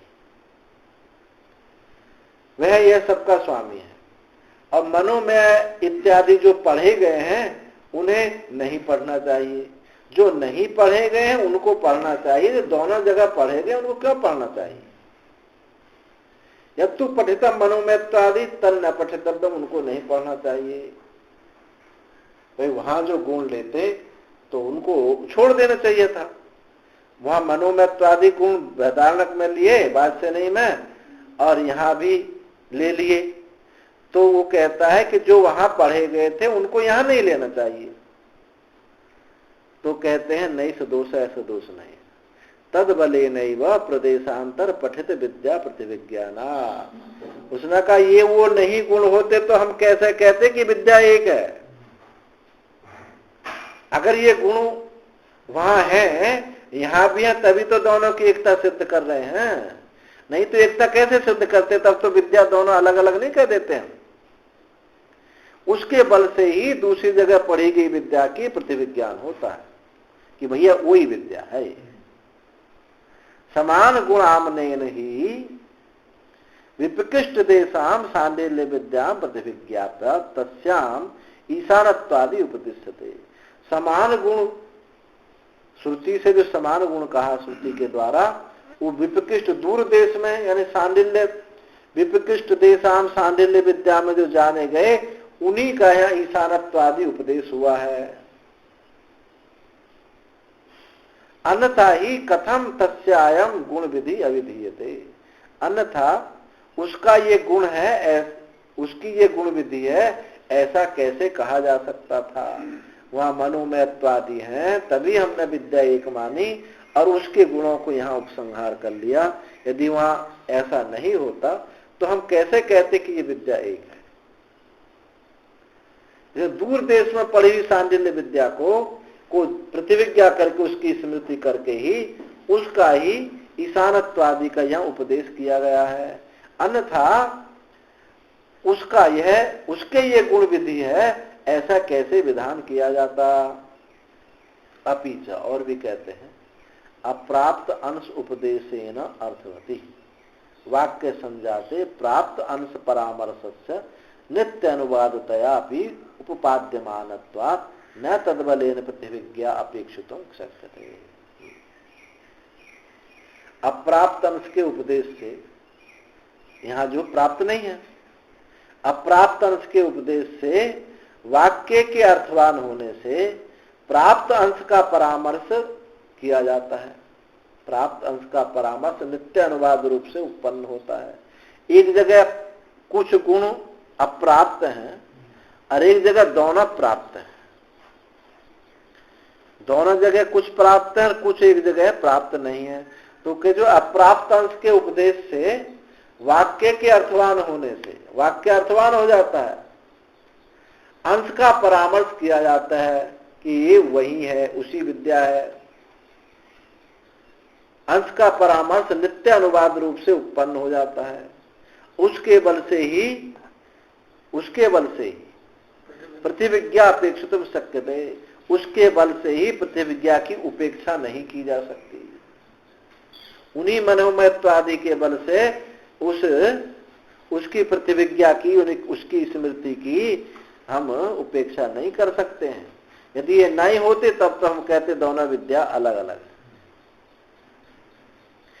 एक शास्त्र में, एक ही पुस्तक में प्रारंभ में एक विद्या पढ़ी गई और एक बीच में पढ़ी गई, दोनों के बहुत सारे कुछ गुण मिलते हैं, तो हमको लगता है कि दोनों एक हैं या अलग अलग हैं।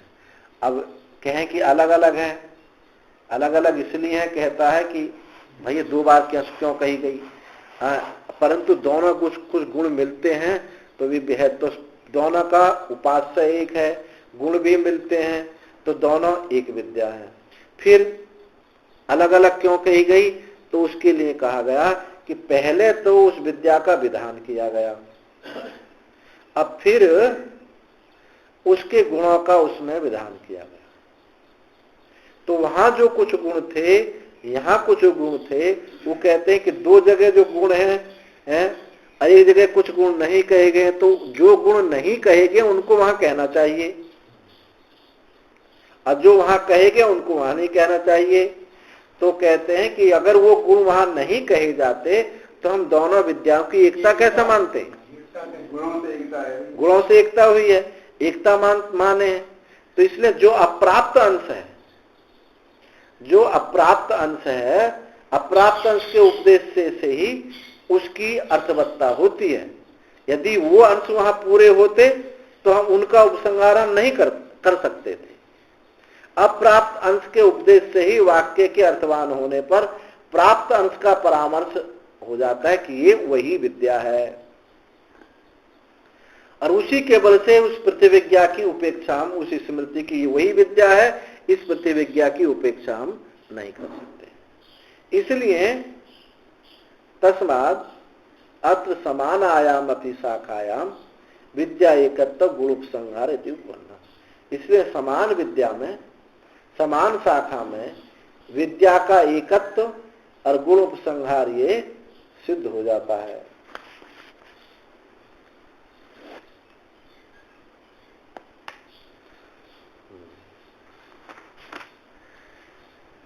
संबंधाधिकरण, संबंध अधिकरण, यहां संदेह है कि एक श्रुति है, तद यत् तत् सत्यम असौ आदित्यो यह ऐसा एतस्मिन् मंडले पुरुषः यस्यायं दक्षिणे अक्षण पुरुषः। तो इस श्रुति में कि जो वह सत्य है, आदित्य है, वही इस मंडल में पुरुष है, और जो नेत्र में ये पुरुष है उसकी एकता बताई जा रही है। तो एक जगह उन्होंने कहा तस्य उपनिषद आहा अतस्य उपनिषद अहम, एक जगह उसका उपनिषद आहा है और उसका उपनिषद अहम है। तो इति ऐसा जो है, ये आहा शब्द और अहम शब्द आए, तो उस पर हम लोग यहां विचार करते हैं। आहा और अहम, इन दोनों, इन नामों का दोनों जगह उपसंहार करना चाहिए या नहीं करना चाहिए? आहा का अहम में, अहम का अहम में, कि जो आंख में पुरुष है वो आदित्य में है, जो आदित्य में पुरुष है वो आंख में है। तो यहाँ इस आहा शब्द अहम शब्द का दोनों जगह उपसंहार करना चाहिए या नहीं करना चाहिए? पूर्व पक्षी कहना कि एक विद्या होने से, एक ही विद्या है तो अध्यात्म अधिदेव नामों का दोनों स्थलों में उपसंहार हो जाता है। अधिदेव का अध्यात्म, अध्यात्म का अधिदेव में हो जाता है। सिद्धांति ने कहा कि देखो भाई, तस्य उपनिषद, उसका उपनिषद, उस तस्य उपनिषद आहा, उसका, ये उसका रहस्य नाम, ये उसका रहस्य नाम है। तो एक ये नाम दिए इनको, ये नाम दिए, एक का आहा नाम दे दिया, एक का नाम अहम दे दिया, भिन्न स्थान दिखाई देता है। इसलिए बैठे हुए, खड़े हुए गुरु की उपासना की तरह नामों की व्यवस्था है। एक ही गुरु के जब गद्दी पर बैठे हैं तो मंडलाधीश है, और जब ऐसा घूम रहे तो पकड़ है। तो बैठे हुए और खड़े हुए की उपासना की तरह नामों की व्यवस्था। देखो, जो खड़े होकर काम हो सकता है जरूर नहीं है बैठे होकर के हो, जो बैठे होकर के हो सकता है वो खड़े होकर हो। अब जैसे चरण दबाने गुरु जी के चरण, अब लेटे बैठे हो तभी तो दबाएंगे, अब चलते हुए कैसे दबाएंगे। तो एक के ही दो नाम हो गए, एक के दो नाम हो गए। अब इनको दोनों को, ये दोनों अलग अलग रहेंगे। बैठे हुए को खड़े में नहीं जोड़ सकते, खड़े हुए के बैठे में नहीं जोड़ सकते, जबकि गुरु एक ही। उनका बैठे हुए के चरण सेवा करना, चलते हुए के चरण सेवा नहीं हो सकती। इससे चलने वाले का अलग और बैठे वाले का अलग, जबकि गुरु एक ही है। ऐसे दृष्टांत से समझ में आ जाएगी बात। तो पहले पूर्व पक्ष, इस पहला सूत्र जो है ये पूर्व पक्ष का है। संबंधाद एवं अन्यत्रापि, संबंधाद एवं अन्यत्रापि। संबंधाद यथा सांडिल्य विद्यायाम एक शाखायाम विभागेन अधीतायाम एक विद्यत्व संबंधात। जैसे सांडिल्य विद्या में एक शाखा में विभाग रूप से क्या विभाग किया था कि एक जगह गुणों का विधान और एक जगह विद्या का विधान, विभाग रूप से एक विद्या संबंध हुआ, अन्योन्य गुणोपसंहार, एक दूसरे में उनका गुणोपसंहार कहा गया। इसी प्रकार से वैसा ही यहाँ भी अन्यत्रापि, यानी भिन्न स्थल में भी। भिन्न स्थल कौन से है? सत्य विद्या। सत्य विद्या में भी होने के योग्य है एक विद्यात्व संबंधात, एक विद्या संभव होने से। ये कौन है? पूर्व पक्षी कहना। ये सूत्र कौन सा है? पूर्व पक्षी। इसको सिद्धांत में नहीं जोड़िए। उसने कहा कि जैसे पूर्व में एक शाखा में दो जगह सांडिल्य विद्या है, तो एक के गुण दूसरे में उपसंहार कर लिए गए हैं। इसी प्रकार से ये भिन्न स्थल में भी जो सत्य विद्या है, सत्य विद्या है, तो एक विद्या का संबंध, वहां भी एक विद्या का संबंध हो जाएगा। तो ऐसा पूर्व पक्ष है। तो बृहदारण्य के सत्य ब्रह्म, बृहदारण्यक में सत्यम ब्रह्म इति उपक्रम में ऐसा उपक्रम करका तद यत तत् सत्यम असौ स आदित्यो या एस एतस्मिन् मंडले पुरुषो यश्चायं दक्षिणे अक्षण पुरुषः। वह ब्रह्म सत्य है, इसलिए उस विद्या का नाम क्या रख दिया? सत्य विद्या। उसमें जो ये सत्य ब्रह्म है वह ये आदित्य है, और जो ये आदित्य मंडल में अभिमानी पुरुष है, जो ब्रह्म है सत्य है, वह आदित्य है। उस आदित्य में जो अभिमानी पुरुष है और जो दक्षिण नेत्र में अभिमानी पुरुष है, तस्य एव सत्यस्य ब्रह्मणा अधिदेव अध्यात्म आयतन विशेषम उपदिश्य व्याहृति शरीरत्वं संपाद्य उपनिषदौ उपदिश्यते। ये जो श्रुति आई उस सत्य ब्रह्म का अधिदेव रूप और अध्यात्म रूप। अधिदेव रूप क्या है? आदित्य में। और अध्यात्म रूप क्या है? नेत्र में। अध्यात्म आयतन विशेष को उपदेश करके, दोनों का आयतन उपदेश करके, व्याहृति इसका शरीर है, फिर क्या? व्याहृति शरीरत्वं च, व्याहृति उसका शरीर है, ऐसा संपादन करके द्वि उपनिषदौ उपदेश्यते, दो उपनिषदों का उपदेश किया गया है। उपनिषदों का रहस्य नामों का उपदेश किया जाता है। क्या क्या उपदेश है? तस्य उपनिषदः इति अध्यात्म। अधिदेव में क्या कहा था? तस्य उपनिषद अहा, अहा नाम, रहस्य नाम उसका क्या? अहा। अतस्य उपनिषद अहम। और इसका अध्यात्म में क्या? नेत्र में जो कहा गया था उसका नाम अहम। तो तत्र संशय, वहां संशय होता है। किम आविभागेन उभयम अपि उपनिषदौ उभयत अनुसंधातव्ये उत विभागेन अधिदेवम एका अधिदेवम एका अध्यात्मम। तो क्या अविभाग रूप से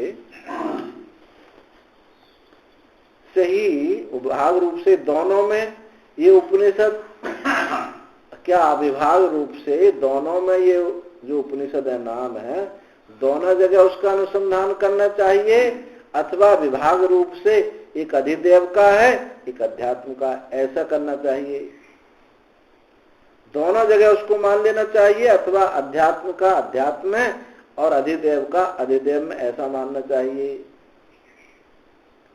तो पूर्व पक्षी कहना है तत्र सूत्रेण उपक्रमते, यह सूत्र से ही उपक्रम किया गया है।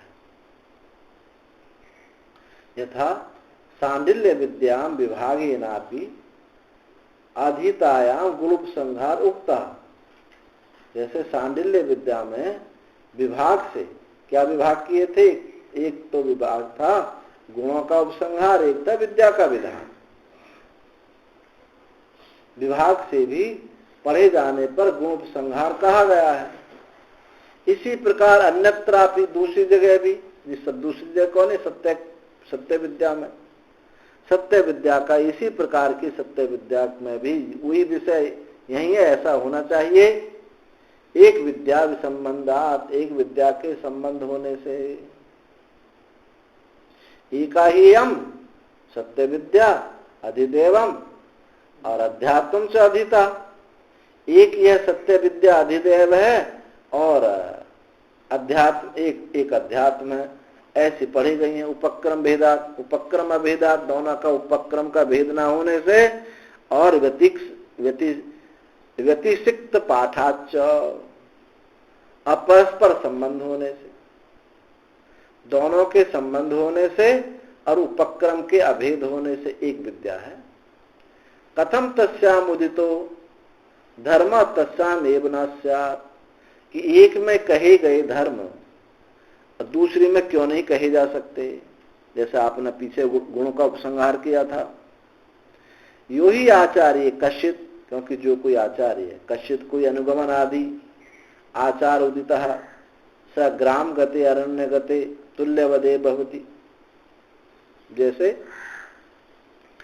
कहते हैं कि जो आचार्य के विषय में अनुगमन होता है, आचार्य के विषय में कहते हैं कि जिस किसी एक आचार का विधान है, आचार्य चाहे वो गांव में रहे हो या जंगल में, एक आचार का विधान होता है।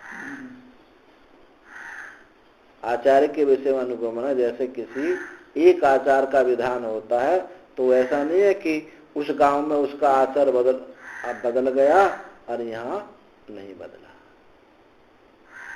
एक आचार वहां एक आचार का विधान है, चाहे ग्राम में हो और चाहे वो अरण्य में हो, वो समान है। इसलिए उभयोपि उपनिषद उभयत्र प्राप्ति, इसलिए दोनों उपनिषद दोनों जगह प्राप्त हो जाते हैं। अह शब्द अधिदेव का उसमें जा सकता है अध्यात्म में, और अध्यात्म का अहम शब्द अधिदेव में जा सकता है। दोनों जगह उसका उपसंहार है। एवं प्राप्ते प्रतिविधत्ते, इस प्रकार प्राप्त होने पर विधान करते हैं।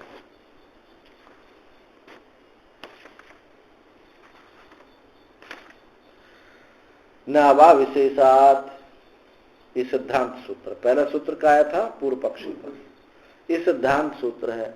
नावा नैव उभयत्र उपसंहार विधेय, दोनों का उपसंहार अलग अलग, दोनों का उपसंहार नहीं हो किया जा सकता। कुतः, कैसे? विशेषात, कुछ विशेषता है।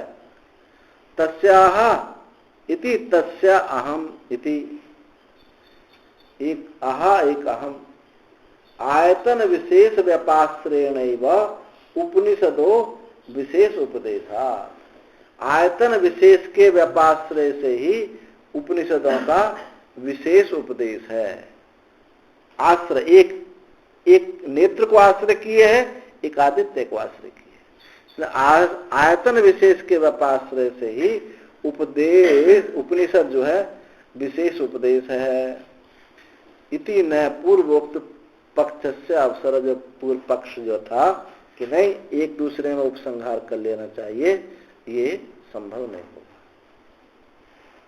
न वा उभयो उभयत्र प्राप्ति, उभयो दोनों की दोनों स्थलों में प्राप्ति नहीं हो सकती। दोनों की दोनों जगह प्राप्ति कस्मात, कैसे? विशेषात, विशेषता है। उपासना स्थान विशेष उपनिबंधात, उपासना स्थान विशेष के निबंध होने कारणता से दोनों की उपासना का स्थान अलग अलग है। भाई एक तत्व तो एक जाना जा सकता है, पर दोनों उपासना अलग अलग है। एक उपासना को दूसरी उपासना में जोड़ा नहीं जा सकता। उपास्य दोनों में एक है। उपासना स्थान विशेष उपनिबंधात, उपासना स्थान का विशेष गठन होने से। कथम स्थान विशेष उपनिबद्धो इति उच्यते, स्थान विशेष उपनिबद्ध कैसे कहा जाता है? स्थान विशेष के साथ संबंध किस प्रकार से है? तो कहते हैं या इस अस्मिन एतस्मिन मंडले पुरुष है, जो इस मंडल में पुरुष है, इति अधिदेव पुरुषम, ये कौन हो गया? अधिदेव। अधिदेव पुरुषम प्रकृत्य, उसको प्रकृत करके, तस्य उपनिषद आहा, उसका जो उपनिषद रहस्य नाम क्या है? वो आहा, ऐसा श्रुति बताती है। यूयम दक्षिण अक्षण पुरुष, जो ये दक्षिण नेत्र में पुरुष है, ये क्या है? आध्यात्मिक पुरुष। इसको प्रकरण करके श्रुति कहती है तस्य उपनिषद अहम, उसका ये उपनिषद नाम, उसका ये अहम ऐसा नाम है। एक का आहा, एक का अहम। तो तस्य इति च एतत् सन्निहित आलम्बनम सर्वनामम, उसके ये जो सन्निहित, अत्यंत सन्निकट जो इस सर्वनाम, उनके सर्वनाम है। ये जो इस रहस्य नाम अहम है, ये जो श्रुति ने बताया, इसके निकटवर्ती अवलंबन करने वाला क्या है? ये सर्वनाम है। सर्वनाम कौन होता? अत्यंत निकटवर्ती। संज्ञा को निकटवर्ती जो होगा उसको क्या कहेंगे? सर्वनाम कहेंगे। तो ये सन्निहित अवलंबन, उसके सन्निकटवर्ती जो है, ये सर्वनाम है।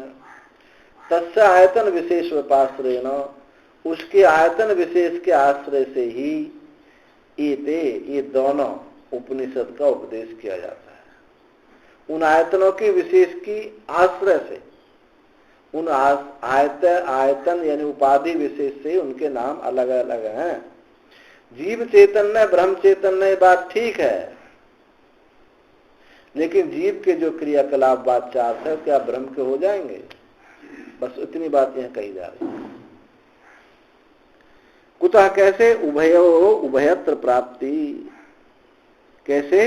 उभय उभयत्र प्राप्ति, दोनों की दोनों जगह प्राप्ति है। एक स्थान विशेष के संबंध से दोनों उपनिषदों का उपदेश किया गया, और दोनों उपनिषदों की दोनों स्थलों पर प्राप्ति किस प्रकार हो सकती है? एक एव अयम अधिदेव अध्यात्म पुरुष, एक ही यह अधिदेव और अध्यात्म पुरुष है। ये शंका कर रहा, कौन शंका कर रहा? पूर्व पक्षी। क्योंकि एक ही यह अधिदेव अध्यात्म पुरुष है। उभयो उभयत्र प्राप्ति, दूसरे की दूसरी जगह प्राप्ति कैसे हो सकती है? तो कहते ऐसे हो सकती है कि दोनों अधिदेव अध्यात्म पुरुष दोनों एक है। एकस्य सत्यस्य ब्रह्मण आयतन द्वय प्रतिपादना, एक ही सत्य ब्रह्म के दो आयतन का प्रतिपादन है, इसलिए एक के गुण दूसरे की जगह लाए जा सकते हैं। सत्यम एवं एतत्, समाधान करते ठीक कहते हो। एकस्यापि तु अवस्था विशेष उपादनेन एव उपनिषद विशेष उपदेशात् तद अवस्था स भवितुम अर्हति, किंतु एक के अवस्था विशेष के ग्रहण करने से ही उपनिषद विशेष उपदेशाद, उपनिषद विशेष के उपदेश से तद अवस्था उसकी अवस्था की होनी संभव है। उन्होंने कहा कि एक ब्रह्म भी अवस्था विशेष से, अध्यात्म और अधिदेव एक ही पुरुष है, एक ही सत्य ब्रह्म को दो रूप में विद्यमान हो सकता है तो क्या? हाँ, हो तो सकता है, ये ठीक है, परंतु एक ब्रह्म के भी अवस्था विशेष को लेकर के उपनिषद विशेष का उपदेश होने से उस अवस्था में आए हुए का ही वह उपनिषद है, यह युक्त है। ये बात आपकी ठीक है कि एक ब्रह्म है, दोनों का आयतन है, हम मानते हैं इस बात को, किंतु एक की अवस्था विशेष के ग्रहण करने से उपनिषद विशेष उपदेशात, उस उपनिषद रहस्य, उस उपनिषद नाम उसका ग्रहण हो जाता है। एक अवस्था को ग्रहण करने से उसका नाम भिन्न हो जाता है। तद अवस्था से भवितुमर्हति अस्ति च दृष्टांत, इसमें दृष्टांत बताते हैं। एक का ही विशेष उपादान के ग्रहण से, अवस्था विशेष के ग्रहण करने से वो उपनिषद विशेष यानी उसका नाम भिन्न हो जाता है, जबकि वस्तु वो एक ही है। स्थान भेद से भी तो नाम बदल गया। हाँ, स्थान भेद से नाम बदल जाते हैं, कर्म बदल जाते हैं, जबकि वो एक ही है। तो ये समाधान किया। अयम दृष्टांत, दृष्टांत दिया, सत्य अपि आचार्य स्वरूप पाए यदा आचार्य से आसीन से अनुवर्तनम उक्तम न तन्निष्ठो भवति।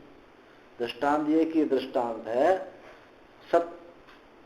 सत्य अपि आचार्य स्वरूप के अनुपाय, आचार्य स्वरूप अनुपाय होने पर भी, यानी आचार्य का स्वरूप ना हटने पर भी, एक ही स्वरूप रहने पर भी, यदा आचार्य से आसीन से, जो आचार्य का आसीन बैठा होना है, अनुवर्तनम उक्तम, जो अनुवर्तन कहा गया है, न तिष्ठतो भवति, जो बैठे हुए आचार्य का अनुवर्तन कहा गया वो खड़े का नहीं होता, जबकि एक ही आचार्य है। बैठे हुए की चरण सेवा कर सकते हैं, लेकिन खड़े हुए की चरण सेवा नहीं की जा सकती। ऐसे जो खड़े होकर कर सकते हैं वो बैठे हुए नहीं कर सकते।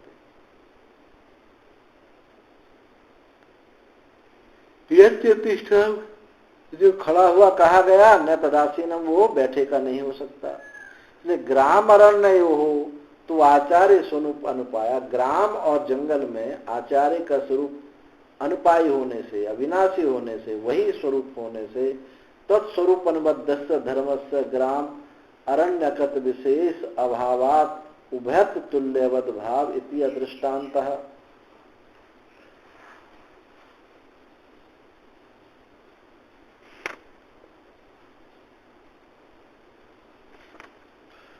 जो ही तुमने कहा था कि दोनों का एक ही भाव होगा, उसने कहा था ना, आचार्य का जो अनुकरण होगा वो चाहे गांव में जाए तो जंगल में जाए, तो उसी को दृष्टि में कहते हैं ग्राम अरण्य। ग्राम अरण्य में जो आचार्य के स्वरूप का अनुपाय होने से तत्स्वरूप अनुबद्ध, उसके स्वरूप में लगे हुए धर्म का ग्राम अरण्यकृत विशेष अभावात, ग्राम में अथवा जंगल में उसके विशेष का अभाव होने से उभयत तुल्यवद भावा, दोनों जगह समानता है, तो ये तुम्हारा दृष्टांत जो है वो ठीक नहीं हुआ। हमारा दृष्टांत क्या था? इस विषय में एक ही आचार्य होते हैं, बैठे हुए का अनुगमन दूसरा है, चलते हुए का अनुगमन दूसरा है। इसलिए तस्माद व्यवस्था अनयोर उपनिषदो, इसलिए व्यवस्था दोनों की, इसलिए दोनों की उपनिषदों की व्यवस्था है। एक दूसरे में नामों का उपसंहार नहीं किया जा सकता, एकता का उपसंहार। जैसे जीव को ब्रह्म नहीं बताया जा सकता, जीव चेतन नहीं ब्रह्म चेतन नहीं ये कहा जाता है। उपाधि भेद से दोनों के गुण विभाग अलग हो गए। दर्शती च, देखा जाता है, अपि च दर्शति, तस्य एतस्य तदैव रूपम, उसका इसका वही रूप है। इति अतिदिशः विद्या स्थले स्थान भेदात् नोपसंहार इति प्राप्तति पाद्यति तस्यै तदेव सिरा। ये जो श्रुति है अतिदेश विद्या स्थल में उपसंहार नहीं होता, अतिदेश विद्या स्थल में उपसंहार नहीं होता ऐसा प्रतिपादन करता है, अन्यथा उक्त अतिदेश निरर्थक हो जाएगा। अतः नाम की व्यवस्था ये सिद्ध हुआ। इन्होंने कहा कि ये उसका ही रूप है, इस श्रुति से बता रहे हैं कि अतिदेश विद्या स्थल में उपसंहार नहीं हो सकता, कुछ वहां होना चाहिए उसके संबंधित, उस गुणों से संबंधित होना चाहिए तभी उपसंहार होगा, नहीं तो उपसंहार नहीं होगा। अपि च एवं जाति का धर्मानाम व्यवस्था इति लिंग दर्शनम भवति। इस प्रकार के धर्मों की जो व्यवस्था है उसका परस्पर उपसंहार नहीं होता। इस प्रकार के गुणों का व्यवस्था है ऐसा ये लिंग देखा जाता है। तस्य तदेव रूपम इदमुष्यम रूपम यमुष्य गेष्णो तौ गेष्णो यन्नाम तन्नाम इति कथम अस्य लिंगत्वम तदुच्यते। इस विषय में श्रुति है कि उस चाक्षुष पुरुष का वही रूप है जो आदित्य पुरुष का है, जो उसके दो पर्व हैं, पर्वे पुए पर्व जो होते हैं, क्या बोलते हैं इनको? पंख भी कहते हैं, ये इनको क्या कहते हैं लोक भाषा में? पर्व भी कहते हैं ना, पूर्वा इनके दो पर्व हैं, वे ही इसके चाक्षुष पुरुष के दो पर्व हैं। जो उसके नाम है वही चाक्षुष पुरुष का नाम है। इस प्रकार ये लिंग दर्शन देखा जाता है। तो ये लिंग किस प्रकार का है? ये लिंग दर्शन देखा जाता। कहते अक्षी आदित्य स्थान भेद भिन्नान धर्मान अन्योन्यस्मिन् अनुपसंहार्यान पश्चन इह अतिदेशेन आदित्य पुरुषगता रूपादीन अक्षी पुरुष उपसंहति।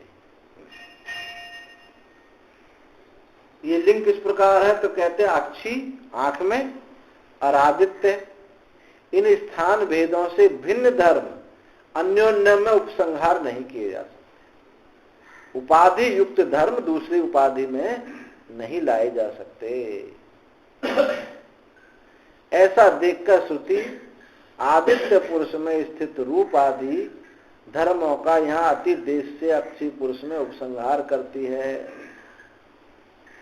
यह देख करके श्रुति आदित्य पुरुष में स्थित रूप आदि धर्मों का यहाँ अति देश से अक्षी पुरुष में उपसंहार करती है। तत्से क्या उपसंहार किया? ये उसी का रूप है जो उसका रूप है, जो उसके पूर्व हैं जो उसके पूर्व हैं, इस प्रकार से उपसंहार करती है। इसलिए दोनों उपनिषद व्यवस्थित हैं, ऐसा निर्णय है। दोनों के नाम अलग अलग हैं, एक ही दोनों का नाम नहीं कहा जा सकता।